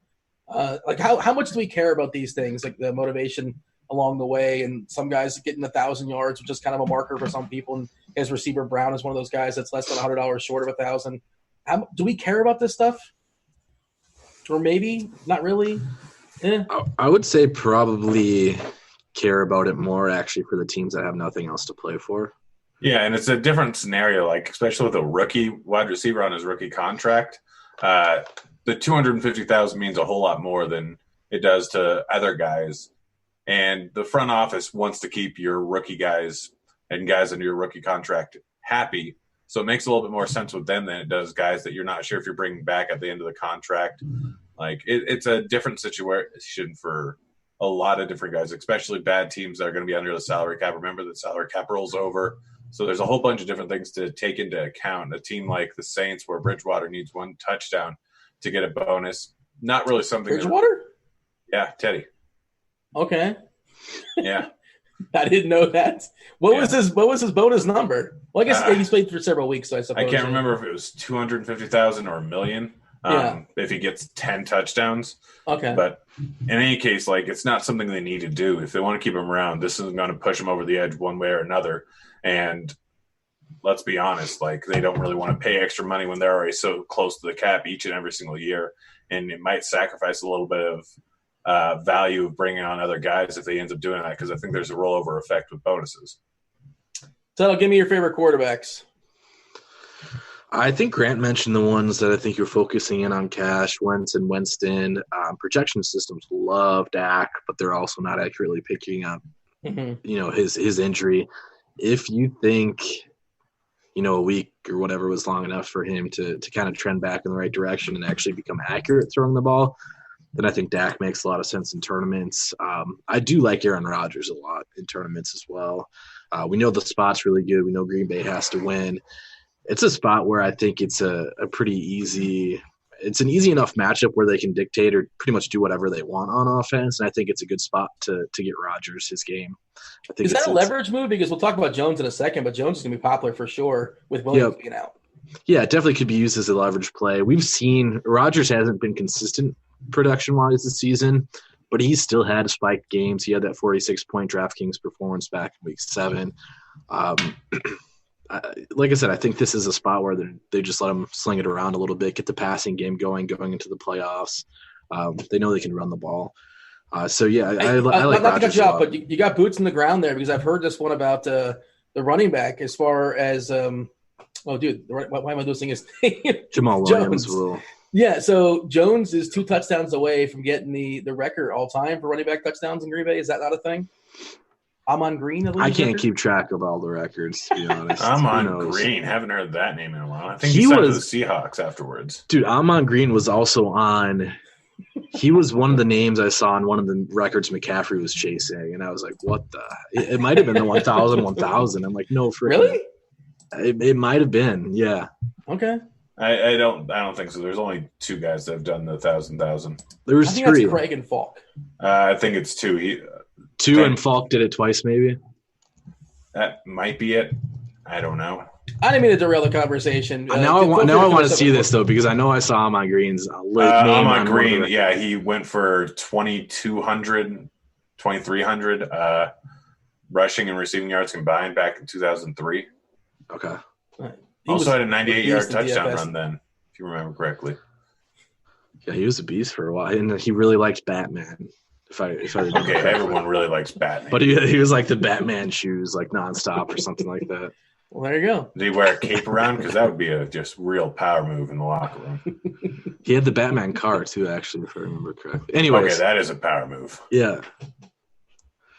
But anyways, yeah, I'm good there with quarterbacks. I don't know. I mean, we talked about the late swap scenario with all those cheap guys. I think that's in play for tournaments. I'm not necessarily sure you have to go there in cash. I would not touch A.J. McCarron. I saw his name thrown around. I agree. There's zero reason to do so, I think. But yeah, I like Rodgers a lot in tournaments. I think Your favorite Rodgers is my favorite. Like Rodgers is my RG3? favorite tournament. You're not playing RG3, are you? Nah, I'm good on RG3. My favorite cheap guy, if we get one, would be Brett Hundley. I would rank them Hundley, Bortles, and then Keenum of the 3 that are the same price on DraftKings. So you want to open up running backs? Sure. I guess. So are we starting with Armstead? Or are we starting? We talked about McCaffrey already. He's 30% projected owned. Do you have a side you're projecting? Are you trusting the coaches? Do you think he might sit and just chill at some point? I think they're going to do their best to get that, 200 and change, whatever it may be, because, this is something you can hang your hat on for this season. And we could talk about Chubb as well. Like Chubb's a guy that kind of being ignored. You can only roster so many running backs, obviously, but I think he's an interesting play, nice matchup. It's going to be wet there, allegedly. I think it's going to be raining. The field's going to be kind of a mess to some degree, but I think they want that Cleveland coaching staff, which may be gone, but at least they can point to. There's all sorts of rumors out there, obviously. They can point to Chubb. Like, did they underachieve this year or something? I'm told that's my understanding, or maybe the projection was too high going in. I'm not really sure, but Cleveland's been What a disappointing season. They for should them. bring back that Josh Gordon guy. Well, that's probably not an option anymore, unfortunately for them. But He'll be back. He'll be back. You got to believe, Dean. Armstead, he's chalky. He's $10 on Yahoo. He's 4-5 on FanDuel. I guess a little bit more of a conversation on DK where he's 4-4. Who's got an Armstead take? I would, that, obviously. Instead of an Armstead take, I would actually like to ask the question on if Todd Gurley sits, is it Malcolm Brown or Raquel Armstead? Probably Brown. Like, yes, just I based think on that's ownership. me too. I think even not based on ownership, I think he's the better option. I mean, we know Darrell Henderson's on the IR too, which helps. Whereas I think there could be some we can't just expect Armstead to go into the Leonard Fournette role, which I don't think we're expecting. Well, even if he did, how there's often nobody else, though. They have no other bodies. I mean, they're going to call somebody up, I'm sure. A Zigbo, man. Divine intervention. We've talked about Zigbo, Amon Green, the names that have popped up. How many times has Fournette just entirely busted this season? Yeah, because their offense is so bad. Yeah, it's a terrible offense. You have to score touchdowns in order for him to get a touchdown. Exactly. Huh? That's just math. Hashtag math. The team has a 17.5 point total. Like, well, who else is going to score? Zigbo? Nobody. They just literally no one or any of the wide receivers. Yeah, it's I think Armstead's probably going to. I mean, this is just a guess, but he should get at least 80% of the work, right? Is that not a ridiculous thing to say? Or I think that's 80% of trash work is still trash. And I think that's I would be more conservative than that for sure. Okay, yeah, there's certainly a sliding scale. Like it can go both ways, and we just don't know. But again, this sort of speaks to the conversation. Hey, let me ask this, Tuttle. If you're behind, maybe you play Brown. If you're ahead, maybe you play Armstead, which might be a little more chalky, depending on see how people are following the news. But you're almost definitely going to be behind if we're just backloading everything. So like you don't know anything. Well, it being behind is one thing, but if there's guys that go off that are chalky in the beginning games, sure, then you're behind. But if no one goes off, like we've seen low scoring games at the beginning of the day, it can very easily happen on any given day. So suck it, Dean. Well, I mean, like Zeke is later. Obviously, we'll talk about him. No Tyron Smith, probably, for what it's worth. Top offensive lineman's not going to be playing. The Packer game. Aaron Jones, obviously, really solid. That's probably the best game at 1 o'clock. I'm probably fading the Saints for better or for worse. CMC, of course, the 1 o'clock game as well. Maybe depending on how things go on there. I know Damian Williams is the guy that's people have thrown out for Kansas City is certainly interesting, but I want to see how many running backs are active on the KC side. We might get Williams. McCoy, they'll and probably Thompson. have 3 active running backs. Probably. It's not really going to change things. If they say that LaShawn McCoy is going to be active but will likely not play, that's a different thing. Would they say that? Maybe. We'll see. Stay tuned. I mean, they have no reason not to be honest because there's one thing that matters to them, and that's it. It's if New England wins. Well, that's not – yeah. But that's the other thing. It's like New England's 17-point favorites against Miami. I suppose it's football. Anything can happen any given Sunday, yada, yada, yada. But – and Casey's going to be watching the scoreboard, right? Like Andy Reid's a sharp guy who's probably going to pull his guys at a certain point, I think, if it gets out of hand in New England. Well, all I know is he has a great mustache. I can tell you this thing. He's really good at 3 things: punting, passing, and kicking against like 13-year-olds. I don't know if you've seen that before. It's an amazing thing. Dude, he is so huge in that video. He's such a ringer. How did nobody ask for his ID? He's so massive human being. So, Tuttle, well, Damian Williams, he's got to be somebody that's being bantied about in your secret chats. Yeah, I mean, the thing is, like, on a normal day, or on a normal week, we're worried about his workload. They can go either way with it. So you add in the mix that they might not have anything to play for. He's been banged up. He's clearly their best running back, I think, at this point. So there's probably not much of a need to really play him heavily. So let me ask you this. Let's say that New England's walloping Miami and Kansas City is up by 10 or whatever it is, and it's the start of the fourth quarter. Who's their running back? Is it Darwin Thompson out there? Probably, yeah. Okay. Yeah. Not that we're playing Darwin Thompson necessarily, but they're just kind of like trying to eliminate players, basically. Honestly, I don't think they value McCoy much at all either, so he could get some of that later. Damian, I think, is the guy that they clearly value the most. But they did rest McCoy last week. Yeah, I mean, that was more of a we don't like LaShawn McCoy thing. And it's also he's old. Reed loves McCoy, though, doesn't he? That's his boy from way back, and they went out and got him. Yeah, no, he's clearly less valuable than Damian. I'll just throw out some names. Kamara, I'm down on Kamara. Like, I'm probably not going to have as much as the field. Who's got more? Who's got less? Any Kamara takes out there? I mean, it's going up against one of the worst run defenses in the league. Kamara's been clearly better late recently. He finally had some positive touchdown regression. The game is going to be a high total, and you have to worry about him being played too much in the latter half of the game. But still, he's probably going to get run throughout the course of the game up until the very end. So he's definitely a guy that can go for a big game. Plus, I mean, this is entirely speculation, but if Carolina's trying to get McCaffrey the record, don't be surprised at all if they're going for it on fourth in their own side of the field multiple times. Like, which they should be doing throughout the entire season, by the way. But it's a whole other conversation. Well, no, I meant like 4th and 3 from their own 20. Like, why not? We lose it, then they score, and we get another chance to get McCaffrey the record. Kamara total. I mean, matchups, like, of course it's a great matchup, but like that's not the. I'm kind of pushing back the other way. It's not because it's a bad matchup. The matchup's awesome. I'm just concerned at the number of touches, obviously. Yeah, I mean, we didn't even see a rule change last week for Kamara. It's just that he actually scored touchdowns. Sure, is the thing. Like he saw the same amount of touches that he's been seeing. He was on the field the same amount of time that he's been on the field. I mean, any other week, I think we would be liking this matchup if there was no chance that he was going to sit the second half. But you cut his touches in half, which is I think is an actual possibility of happening, and we're looking at an 8 to 10 touch guy. I mean, again, they need that win today. They need it badly. So even if it's not a need it badly, because if Green Bay wins, which they're going to win, then it all comes down to San Francisco losing anyway. I mean, yeah, but so they don't need to win. Well, it all depends on San Francisco. Really, something that's a coin flip. It's almost a coin flip in that late game, right? But their winning doesn't matter if Green Bay wins. Is my point. I mean, it kind of does. No, it doesn't. It just doesn't. It doesn't matter. Like, it doesn't matter for their playoff seeding if they lose. If Green Bay wins, if they lose and Green Bay wins and San Francisco wins, they don't get the number. They don't get a first round bye. Right. So it all just depends on if San Francisco wins or loses. Yeah. So you're saying they would give up? Like, oh, we don't have to worry. No, if they this. win and San Francisco wins, San Francisco still gets the bye. Is the point? It doesn't, literally does not matter if Green Bay wins. This is my favorite conversation of the year, I got to say. I'm actually right about this one. Put this one in the time capsule. No. Yes, I am right on this. No, I guarantee it.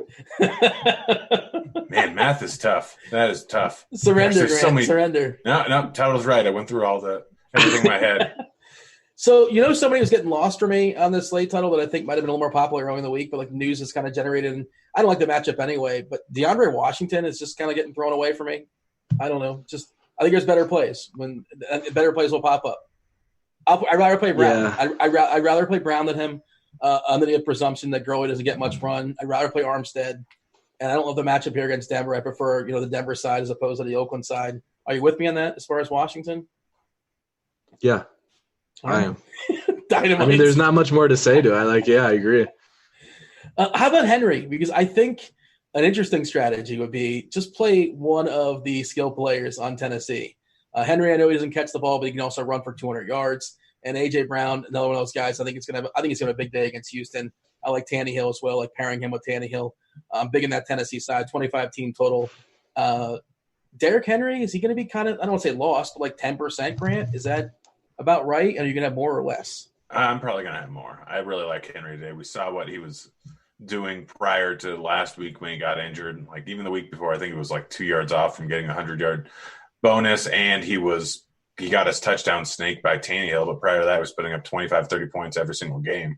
He's going to be heavily involved in this offense. He's probably going up against the Houston B squad. They have to win to get in. We know that if they get up big, that they're going to rely on him. So I really like Henry today. I think he's going to get entirely overlooked. Shout out to our chat, by the way. Cody Allison, did you see this here title in the chat? Because apparently Amon Green had a small role in Batman versus Superman Dawn of Justice as Thug number 2, but his scene was cut from the final version. Yeah, dude, he was obsessed. I remember because this was more when I was growing up, an actual Not even kid. number 1. He was obsessed with Batman, dude. Also, that we're the same age. Hey, while we were talking about Titans players, how many targets did A.J. Brown have last week? Oh boy. Oh yeah. Do I have to chuck some? Was it You AJ Brown or was do. it someone else? It was that we were A.J. betting? Brown. He Okay. had two targets. Oh, boy. But he had a 49-yard run. Well, that doesn't count. Oh gosh, yeah, I'll probably. Gosh, Give me somebody under 5% or so. Tuttle. I mean, do we care about Justice Hill? Is he cheap enough that we're considering him? I think he's still mint on Yahoo at $10. Of course, Ingram not playing. They do have some depth there. They're a team total around 18. Pittsburgh, obviously, a defense you want to pick on. There's also Gus Edwards that's lurking. Is he somebody worth considering? Is it just too many options out there? I've seen people throw out Rex Burkhead, but with Michelle playing, I don't think you can do that. Lindsay, I kind of What's his mentioned first in name? passing. Rex? no, the other guy. Sony? There you go. I want to call him Sonny. Shout out to the pre-show conversation. There you go. If you guys have premium, you can certainly hear us in the pre-show. You can't actually. Is there anybody that that's kind of off the board that we're not really talking about, Tuttle, that you think is interesting for tournaments? Well, somebody we're not talking about that we should be is Miles Sanders. Yeah, didn't neglect him. Go ahead. Well, everybody is this week. Like it's kind of just like Jordan Howard's active, but I don't think he's going to play a major role at all. He's going to see. I mean, he's going to basically be playing the JHI role from the last couple of weeks. So, like, why aren't we playing Miles Sanders? He's on a team that actually needs to win. We know he has a major role in their offense, and I think he's going completely overlooked, which has basically been the story the last couple of weeks with him. So, yeah, I think Sanders is a guy that you can have exposure to. The only other comment I wanted to make is, like, who cares about ownership this week outside of the extremely chalk guys? Like, Armstead? Yeah, but even him, I think his ownership is going to be extremely tough to peg. Like, I think there's multiple scenarios where he isn't massively chalk. So I think outside of the guys, like I think Zeke's going to be extremely high owned for sure. I think McCaffrey's going to be high owned for sure. Aaron Jones is going to be high owned for sure. I think a lot of these cheap guys, ownership's going to be much more spread out than what anybody's actually predicting. So you answered your question, by the way. Why aren't people talking about Sanders? And you're right. Incentive is very important for Week 17. They have all the motivation in the world. Philly's got to. They actually have to win, Grant.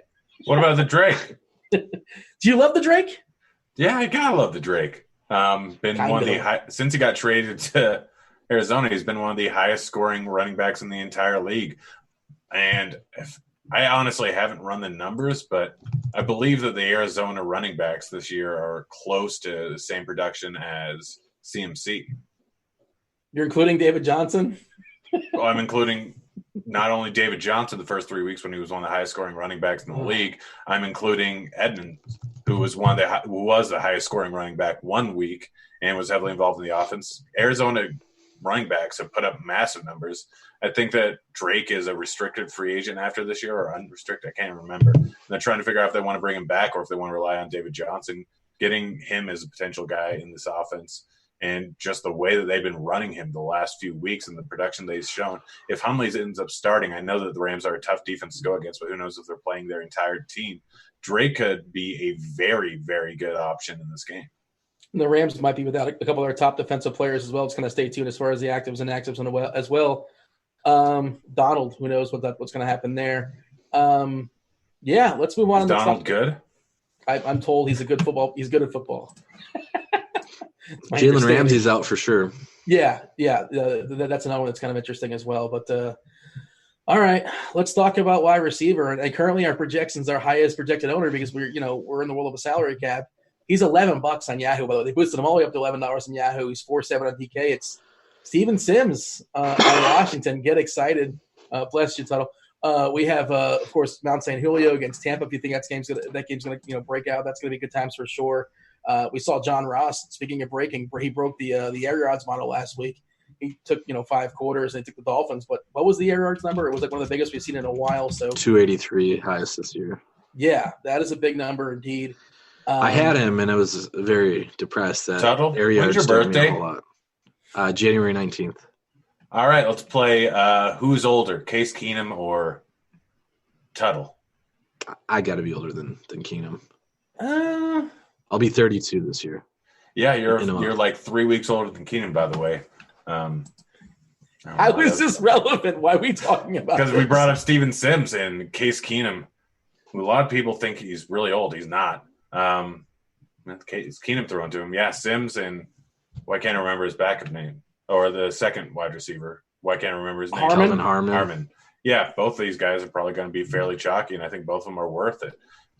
Keenum's going to be chucking the ball. He wants to do that. He's probably looking for a contract the next year. Redskins organization is just basically in shambles.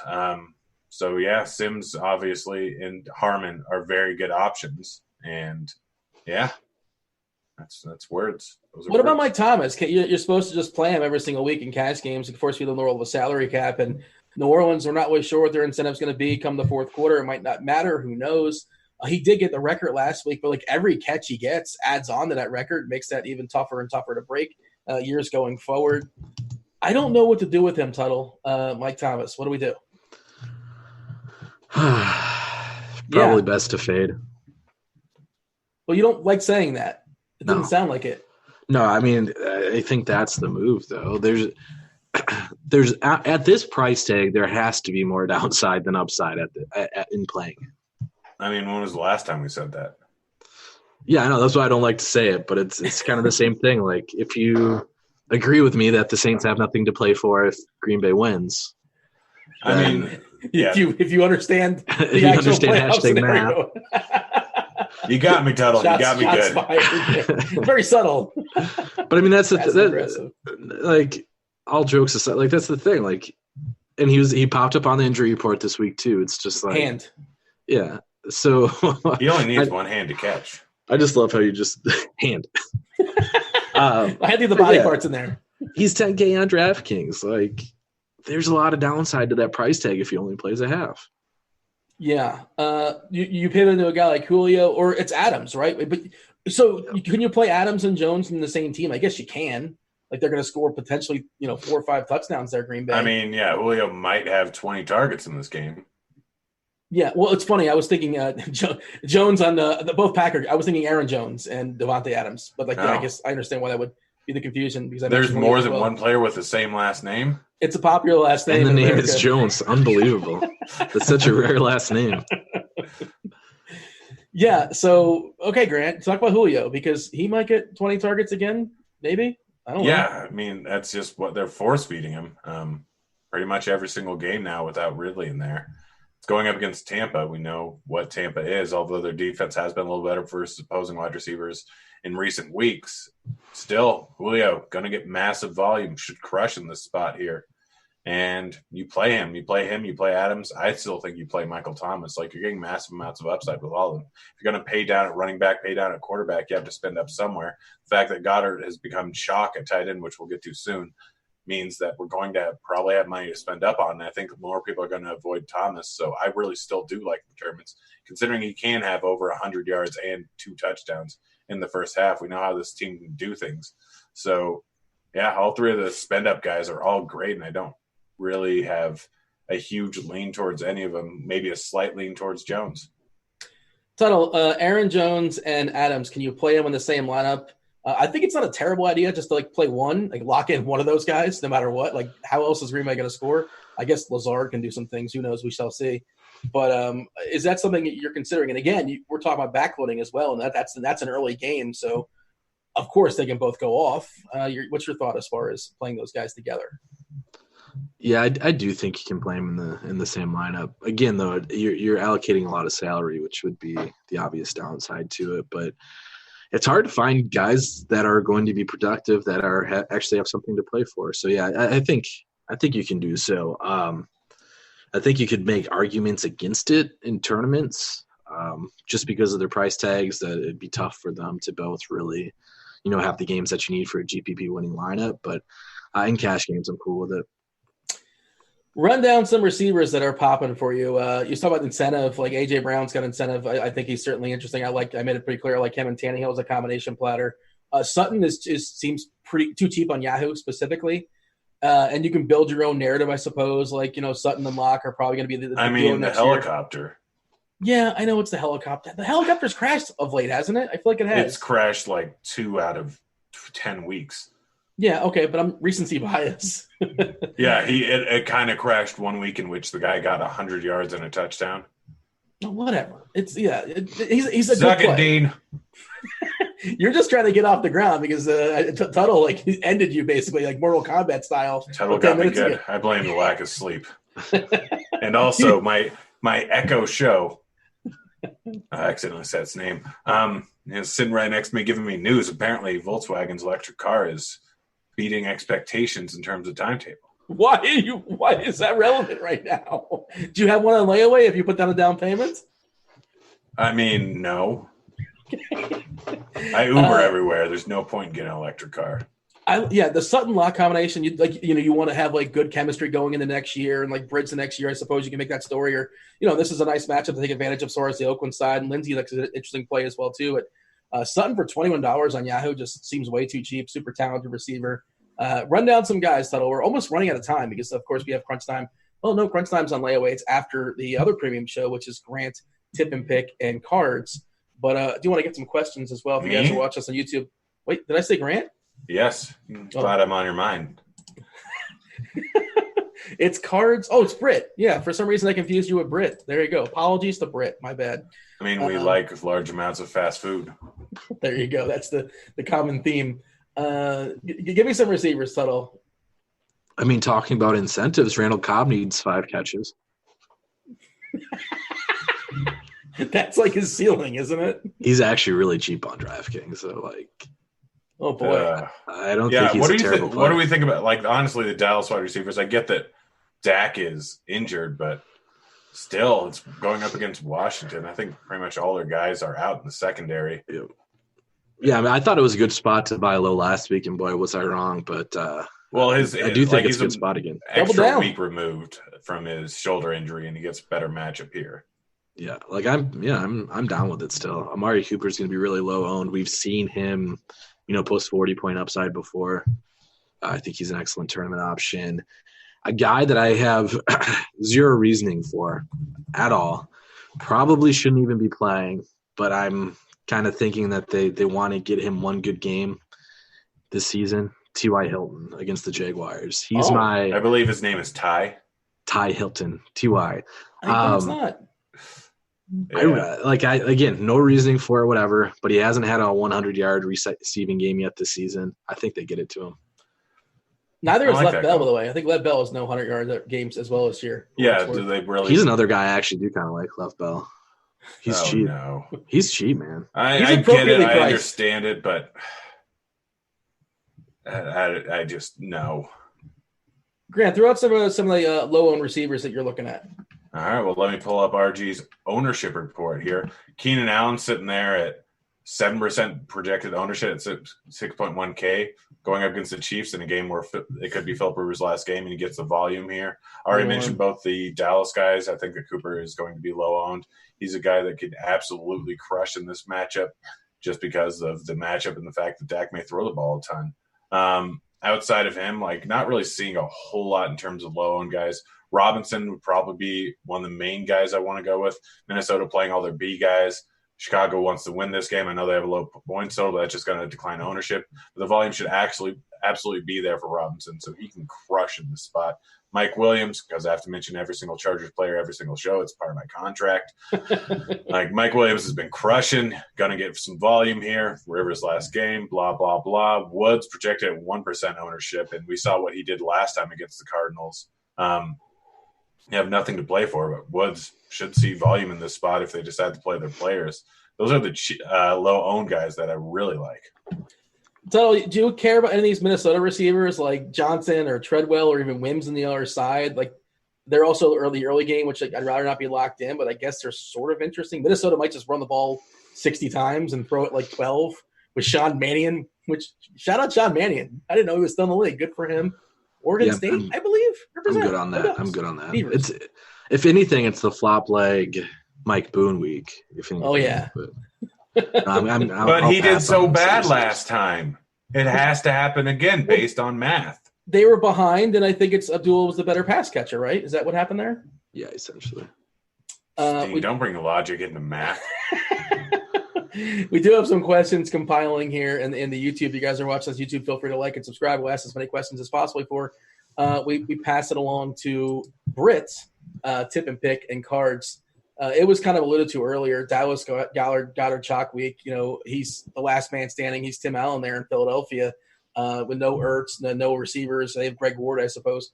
By the way, you just write down different things to say, like, "Oh, this is a TV show I can throw into this conversation." No, Let me write it down. Looking it up on you have a poster on your ceiling and listen. It just happens organically. Yeah, I have a Tim Allen poster on my wall. Who would know? Huh?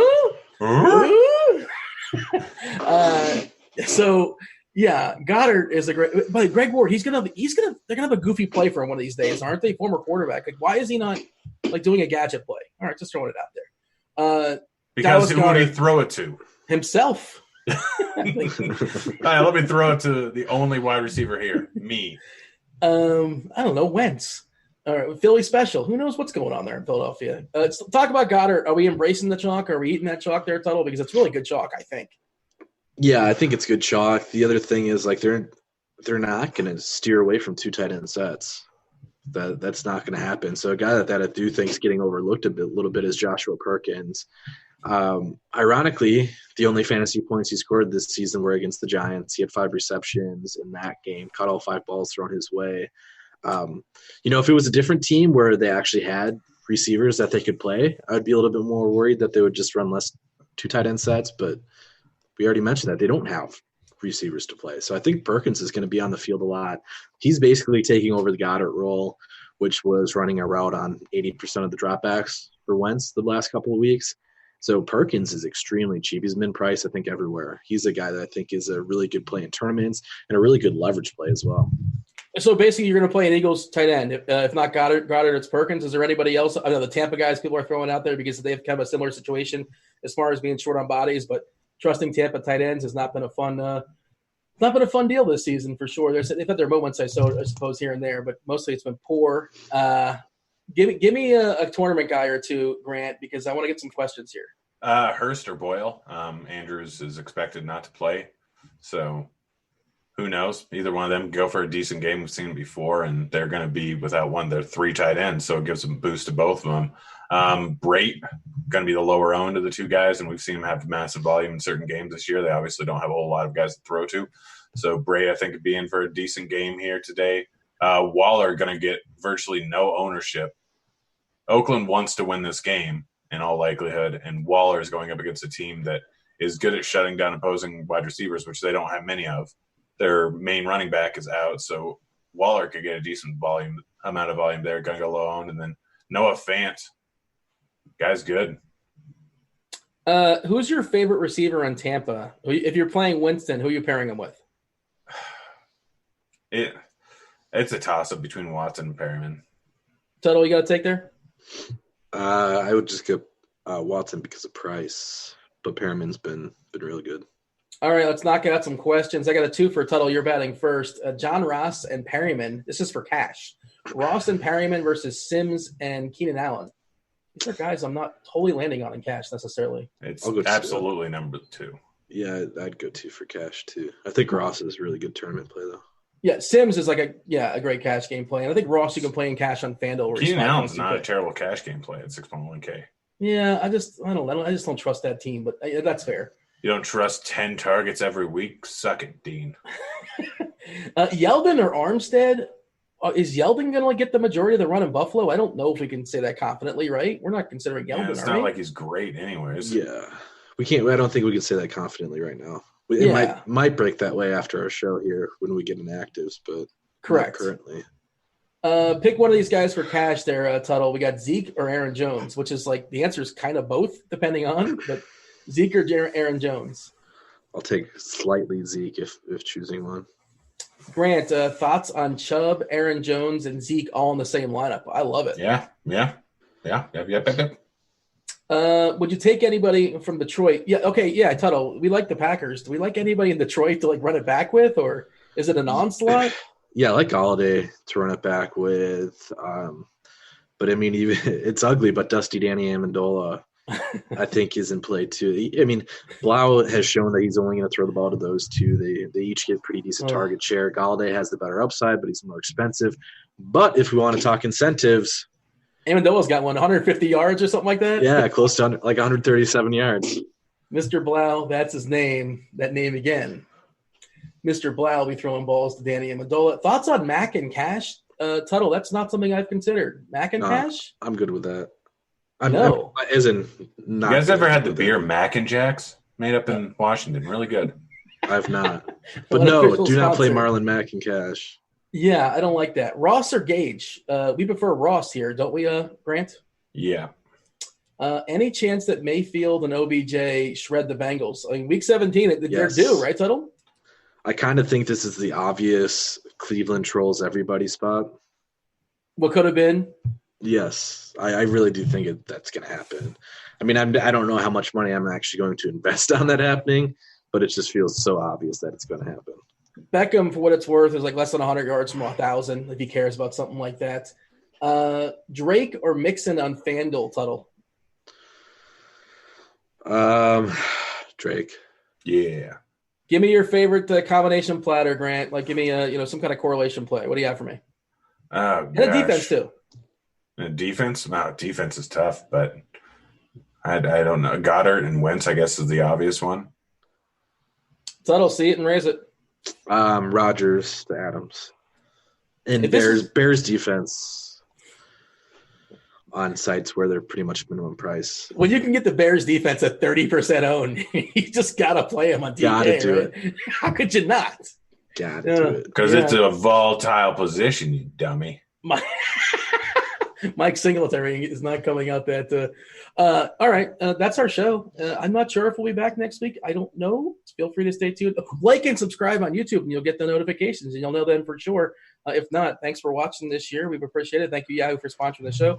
Stay tuned for our premium shows. He's Grant. He is Tuttle. 50% chance I'm pointing in the right direction. I'm 100% Dean. We're out of here. Holler!